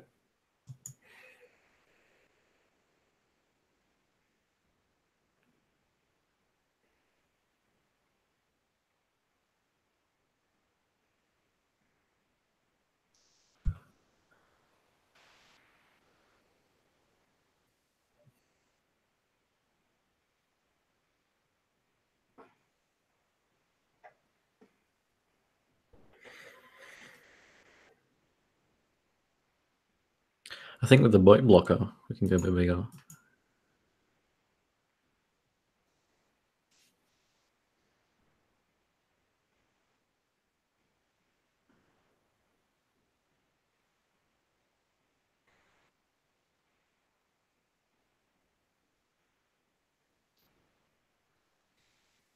What's the blocker you're talking about, Thomas?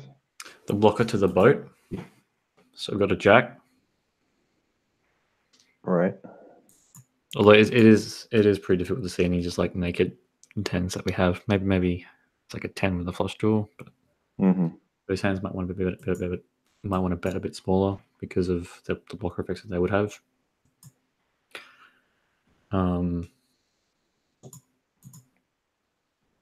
Definitely with the jack, we block so many of the boats that we can bet a bit bigger when we have the straight. Right. Okay, I'm with you. Just because we're not going to run into a stronger hand as often. Versus if we didn't have that blocker, then it might not be as fun to bet as big. Yep, I got you.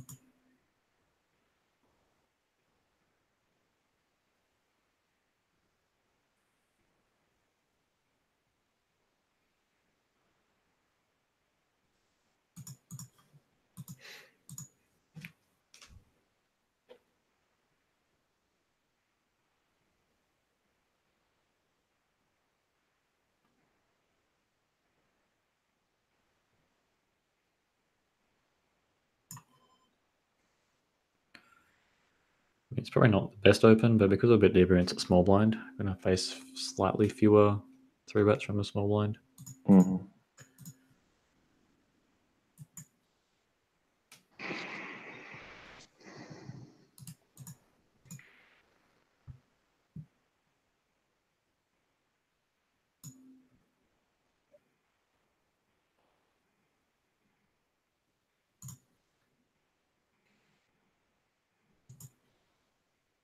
how come you didn't 3-bet that? When you're a little bit deeper, you might want to be a bit more polar with your 3-bets. I mean, obviously, this is going to be 3-bet at still a very high frequency, 100 big blinds deep. You can 3-bet this all the time and get it in. But when we go a little bit deeper, it might not be great to get in all the time. Probably B- versus blind is still very acceptable. But I want to have a little bit of ace king off in the calling range, just to avoid any nasty flops where he might want to overbet.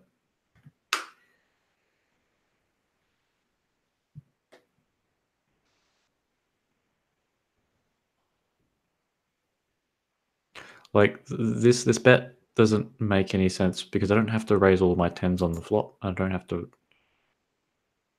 raise any of all of my gut shots. So Like, I don't really know.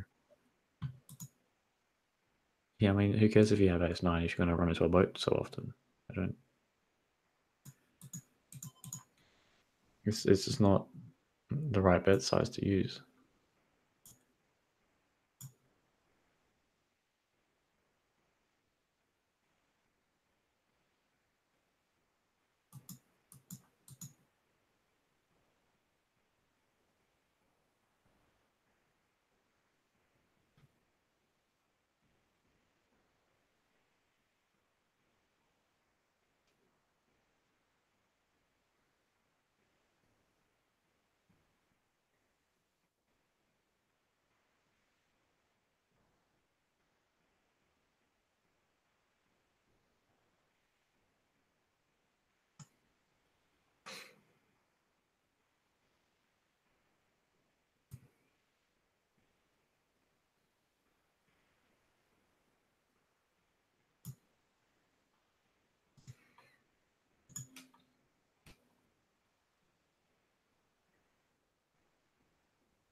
So yeah, a7, even against the larger 3-bet, I don't think it's a fold. Even this deep, I think it's a fold. Not blind versus blind. I mean, the flop's obviously a fold, but not pre-flop. Let's go in here. So we open, he calls monotone board. Just because the ranks of the monotone board gives him a lot more flushes than we do, so might be a bit more appropriate to check slightly more often. I imagine that betting this hand is okay as well. At least for a small size, and then checking back the turn.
You should be betting very often, but maybe not all the time.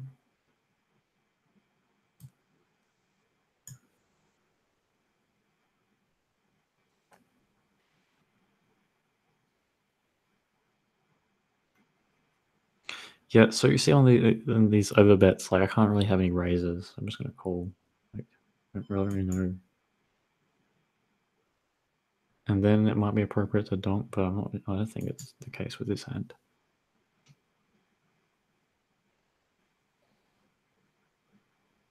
I don't really understand what he's repping. Maybe he's got ace, 8, 9.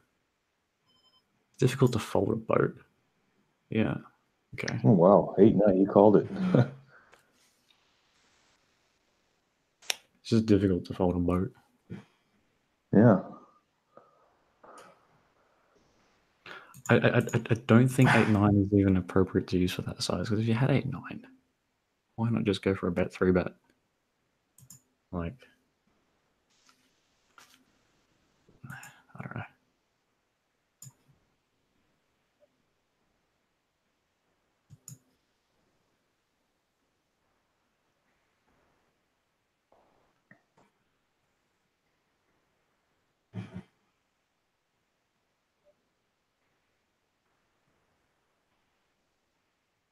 So that's a half pot. I mean, are you raising here, or are you going to call? I mean, you would obviously raise a smaller bet, right? When you've got this much showdown value, just okay to call. Didn't have any showdown value with a 5, maybe an ace-5, you might want to raise. Or like, you really got to respect your showdown value when you're in position. Right. Okay. I mean, it's the same sort of thing here. Just respect the showdown value that you have.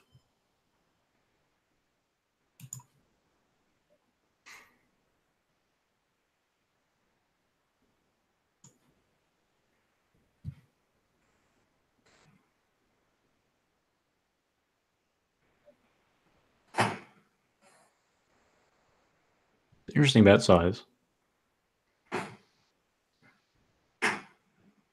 You'd expect half pot for value?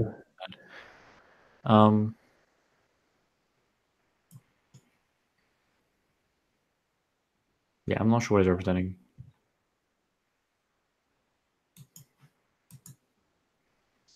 Once he got, 3 jacks, okay.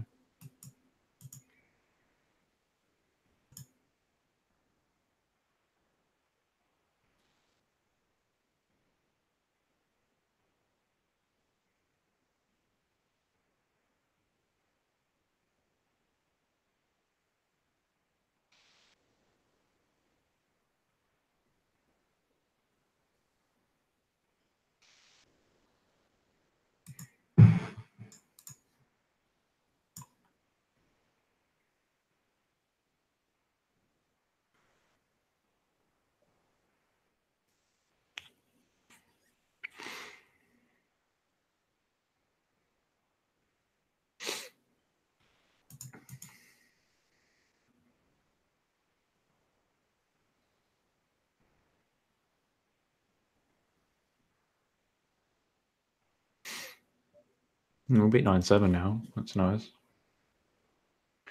Reduce the number of trips that he has.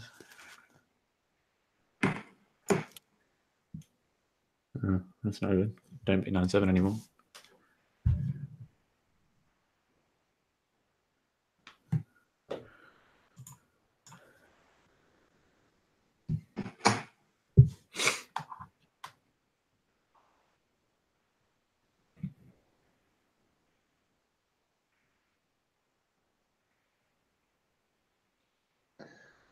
Pre-flop with that hand, you could 4-bet, right? I mean, that's you're not that deep in your 3-handed.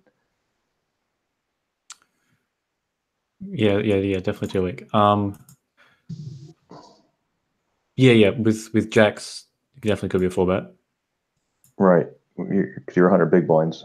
Okay.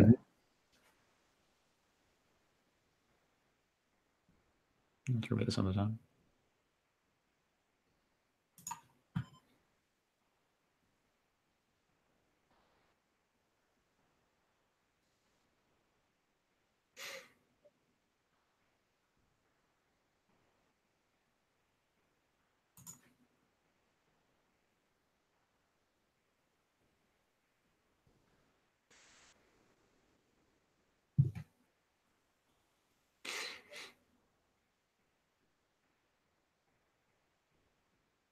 I mean, there's not a lot going on for this hand, but because of the way the bullets come out, can bet at a very high frequency with most of our hands, including this one. I mean, it does have a bit of a backdoor. It's going to float with some ace highs some of the time, and then maybe we can make a pair against an ace high.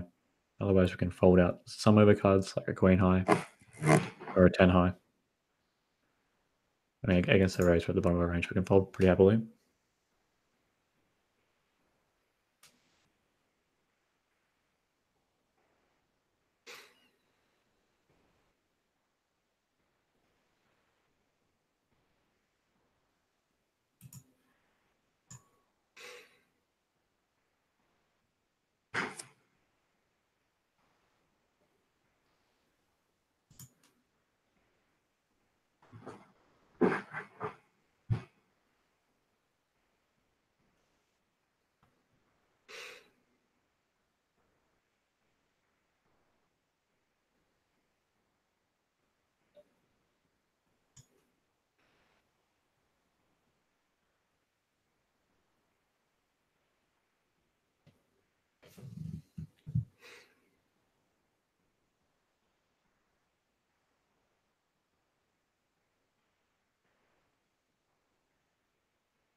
Do either of you guys have any questions about the hands we played so far? Because I might finish this up soon. How long are we going for? About 2 hours. It's appropriate. Yeah, so it's a good amount of time, I think.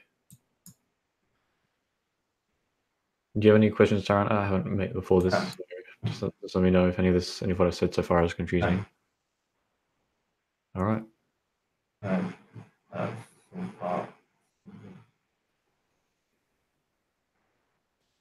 Yeah, sorry. I think your mic's playing up. I couldn't hear you there. You can type. You can type if you want. I don't know what your mic is doing. Let me just.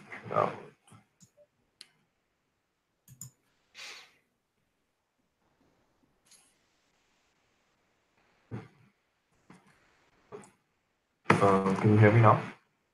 Yeah, it's a little bit better, but still a bit fuzzy.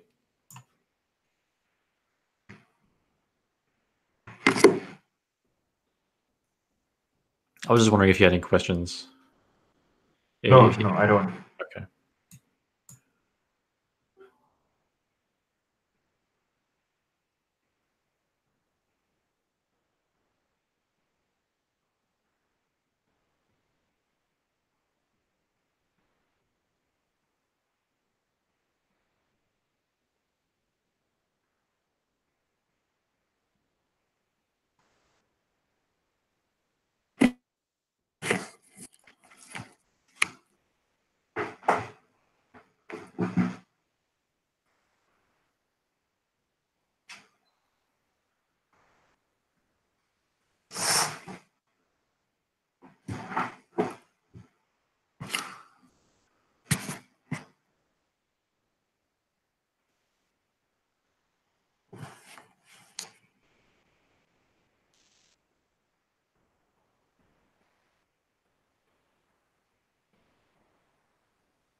What hands do you think he's betting for that size?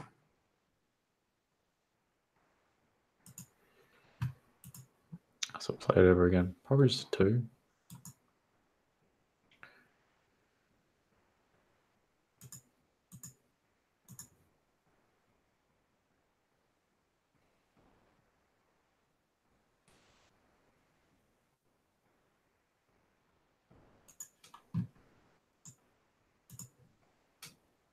Bet raise, call.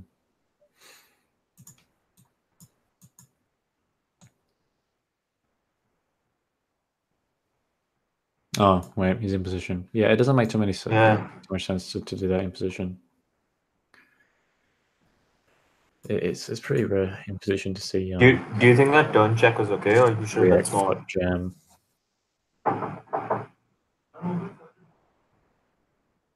So let's see it again.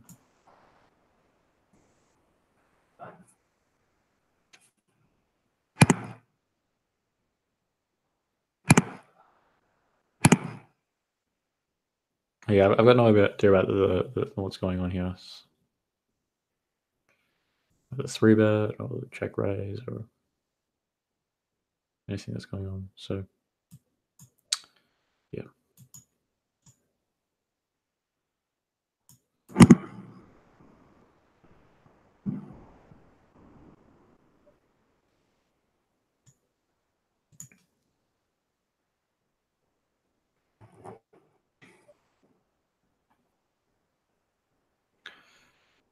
So we're going back to 100 big blinds deep. So it's king 8-5, a flush draw. I mean, probably betting this hand almost all the time.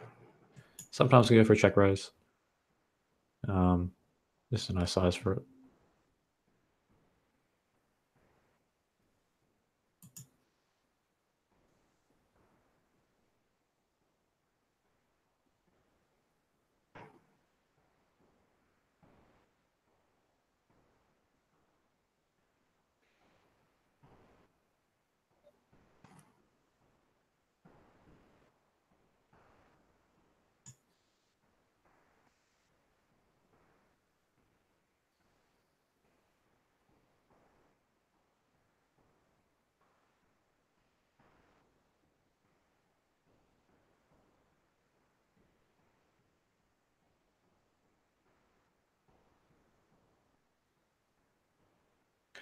I think we're going to float some king highs. Definitely better with a diamond.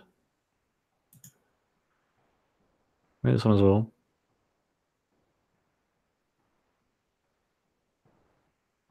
Much closer to the bottom of the calling range.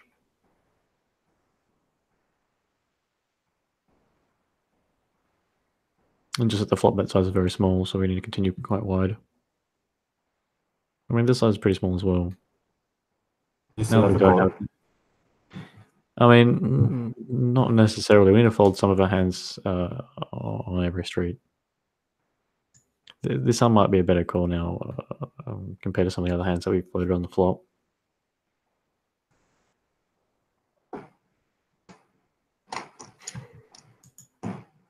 I guess I'll probably bet twice. We can just bet most of our pairs. It's going to be close to the top of our bluffing range. Do definitely have some hands which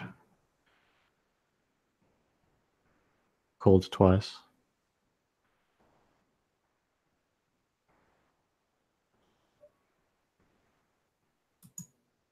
I think 7 should just bet the river. Out of position there. Yeah.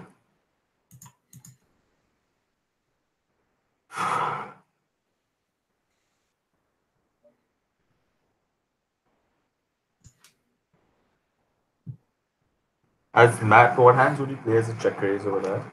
As bluffs? Sorry? What hands would you play as check raises? As bluff? On which hand that king... The queen, yeah. Check raise as a bluff for him. I mean, 7s maybe, but I don't think it makes sense to even have 7s. Probably whatever ace high that he's got left. Ace high king check here, and then check raise as a bluff. There's a lot of combos that check and give up. Yeah, maybe 6-3. Got some appropriate blockers. 6-3, 6-4, even 6-5 if you're not happy with that. Calling over that all the time. I think 6-5 is just always a call. 6-3 maybe. Ace 6-07. Maybe something to do with the queen.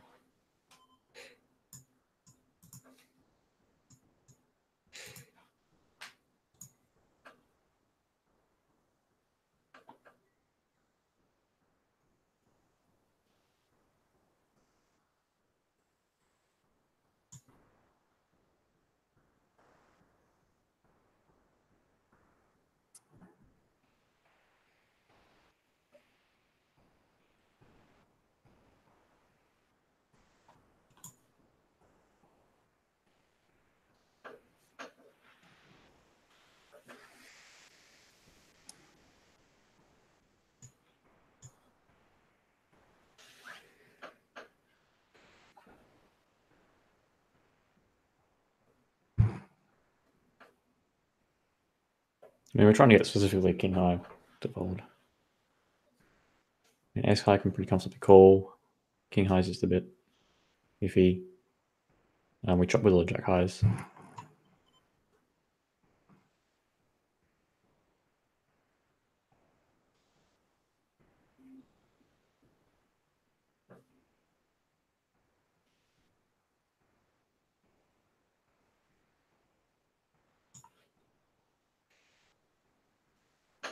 So 3-bet this some of the time.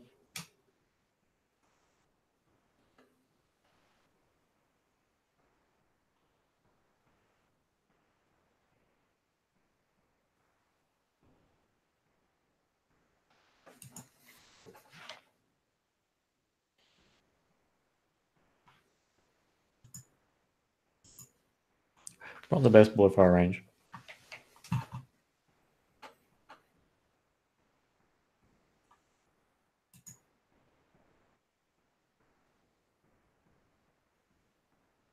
You know, what's he saying? He's saying he's got ace jack.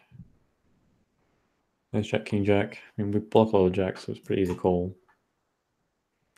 Sets would have just called, I think. It's an interesting turn card, but it's not like we have too many sixes.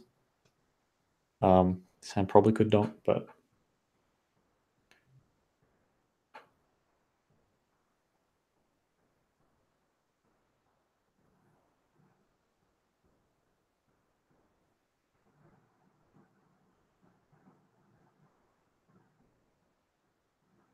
all right.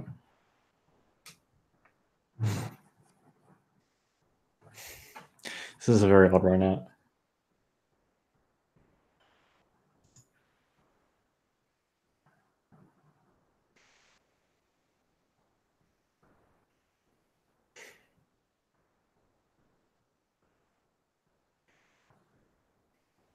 Yeah, okay. He's got a 6. He's got a 6. Terrible run out for his hand. Yeah, I mean, the raise doesn't make too much sense because, like, I'm representing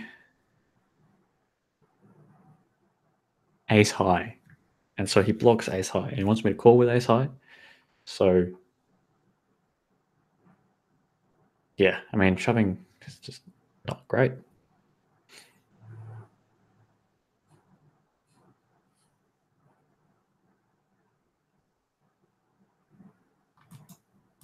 Yeah, just like a shove because of the ace high blocker.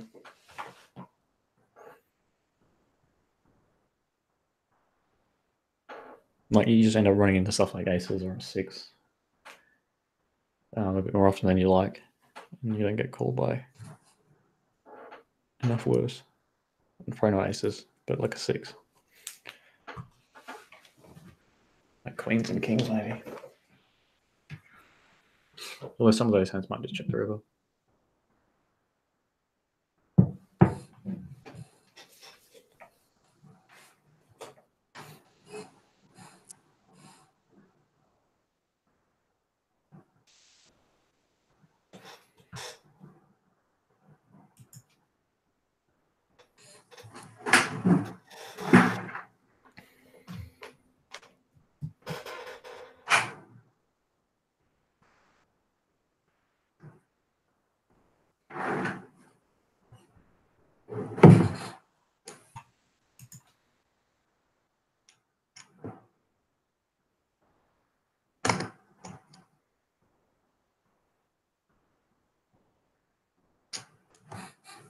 So 50% rule, just because his check doesn't mean he's weak.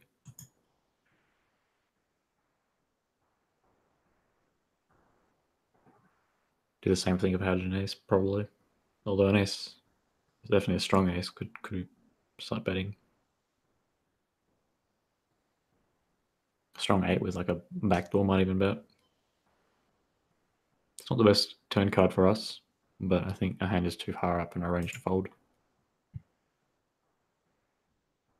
It's a nice river.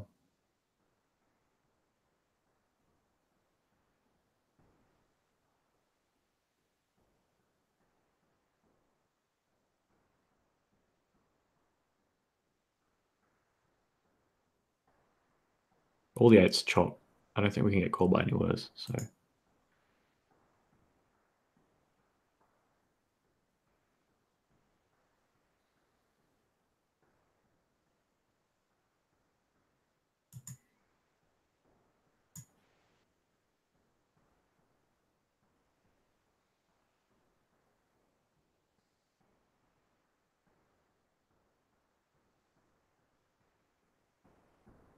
you can win 7 is pretty good for us.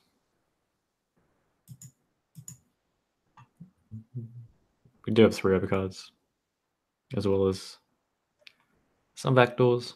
Those backdoors missed.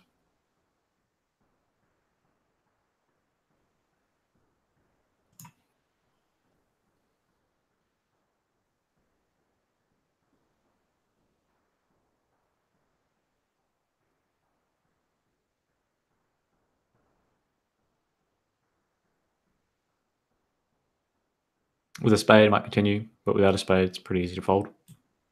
Stronger ace highs can be called instead.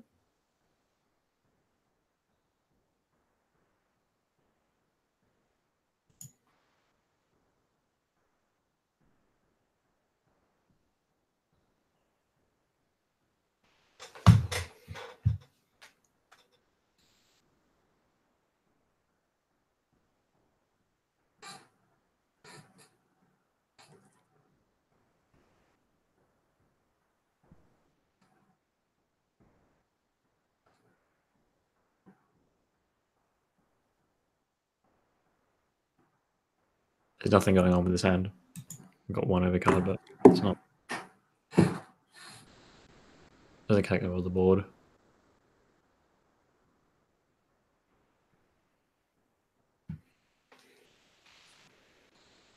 We made a pair, so we'll be at ace high now. Maybe we can check it down and win.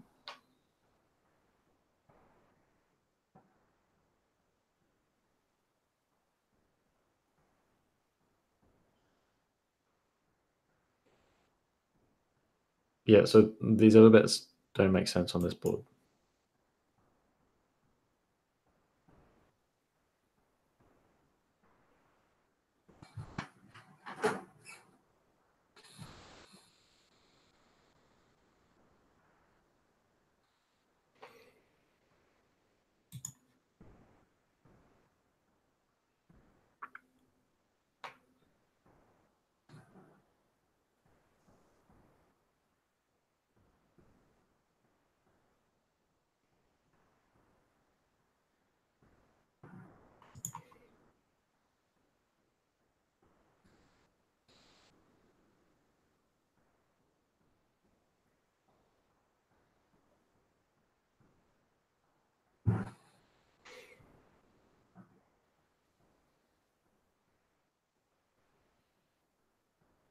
The open end was pretty nice.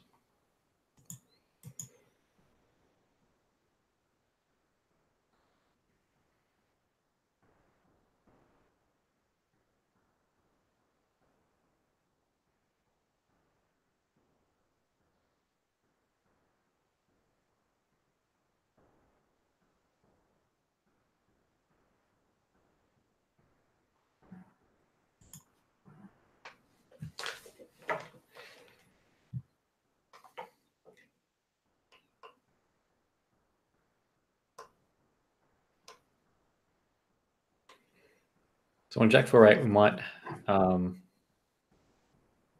we definitely do have to bet some ace highs. Much prefer with a backdoor flush draw. With a 9 gives us some backdoor straight draws.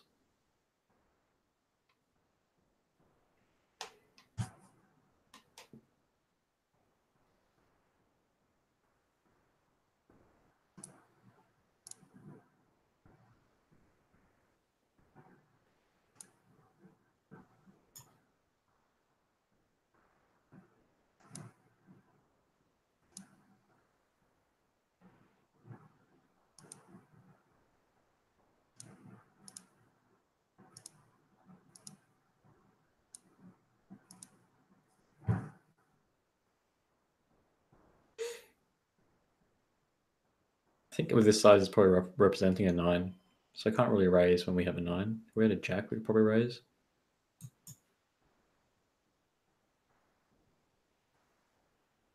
Hey, Thomas, so when the 9 comes on the turn and he checks to you, you don't want to bet, you check back with second pair? Yeah, a lot of the time after you check back the flop, you're going to be checking back the turn just because of the 50% rule. Right. So you still got to be mindful of the 50% rule, where you're at in your range. I mean, obviously the ace-9 is pretty good. Can probably bet some. Do you think you should have? Do you think you should have probed that turn? I think he should bet turn. Yeah. Yeah, his range is very wide. You got to be pretty selective about which tens he wants to bet. Can't bet all of them. And then when he gets to the river, probably okay to bet the river because of the blockers that he's got. But once again, you pick a size for your hand, I guess. Got to figure out what you're representing for that size.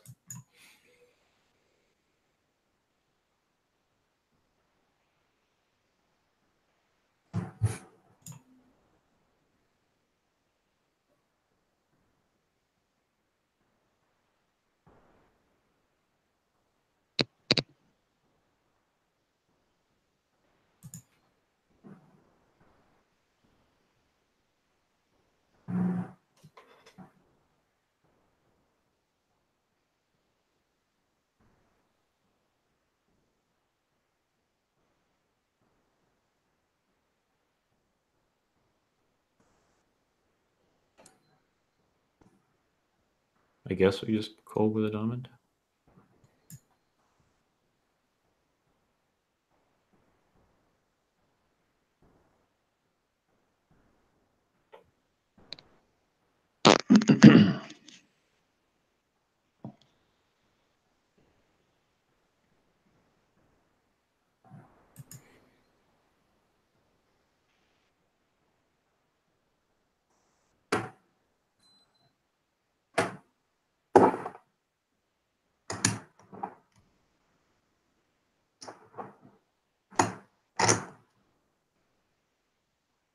Once again, there's 50% rule to worry about, and we do have all the 9-7 off, and half of those 9-7 off, we're going to have a spade. So I might choose to bet them instead.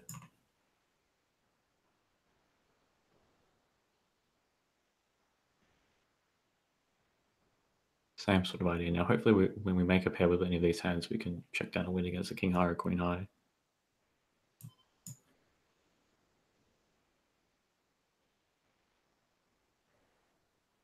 All right, now he's checked to us a third time. We're in position on the river with 9 high, so we basically have to bet. When you're in position on the river, you should bet all of your weak hands with no showdown value, and then all your strong hands for a bit more. Not sure what size to use. I'm going to use size in between pot and half pot.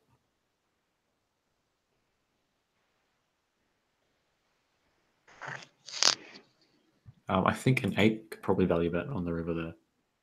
So having the 8. I mean, the queen blocker maybe is relevant.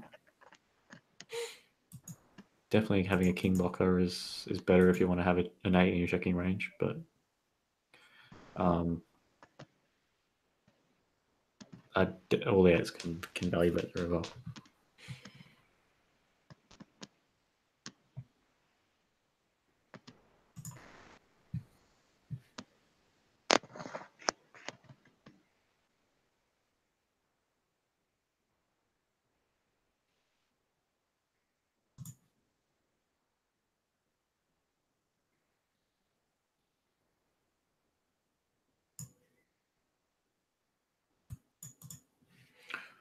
All right, so I might call it there.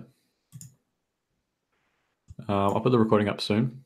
So we got home. Thanks for watching this tableside tutorial. Thanks, Thomas. Thanks, Thomas. Enjoyed it.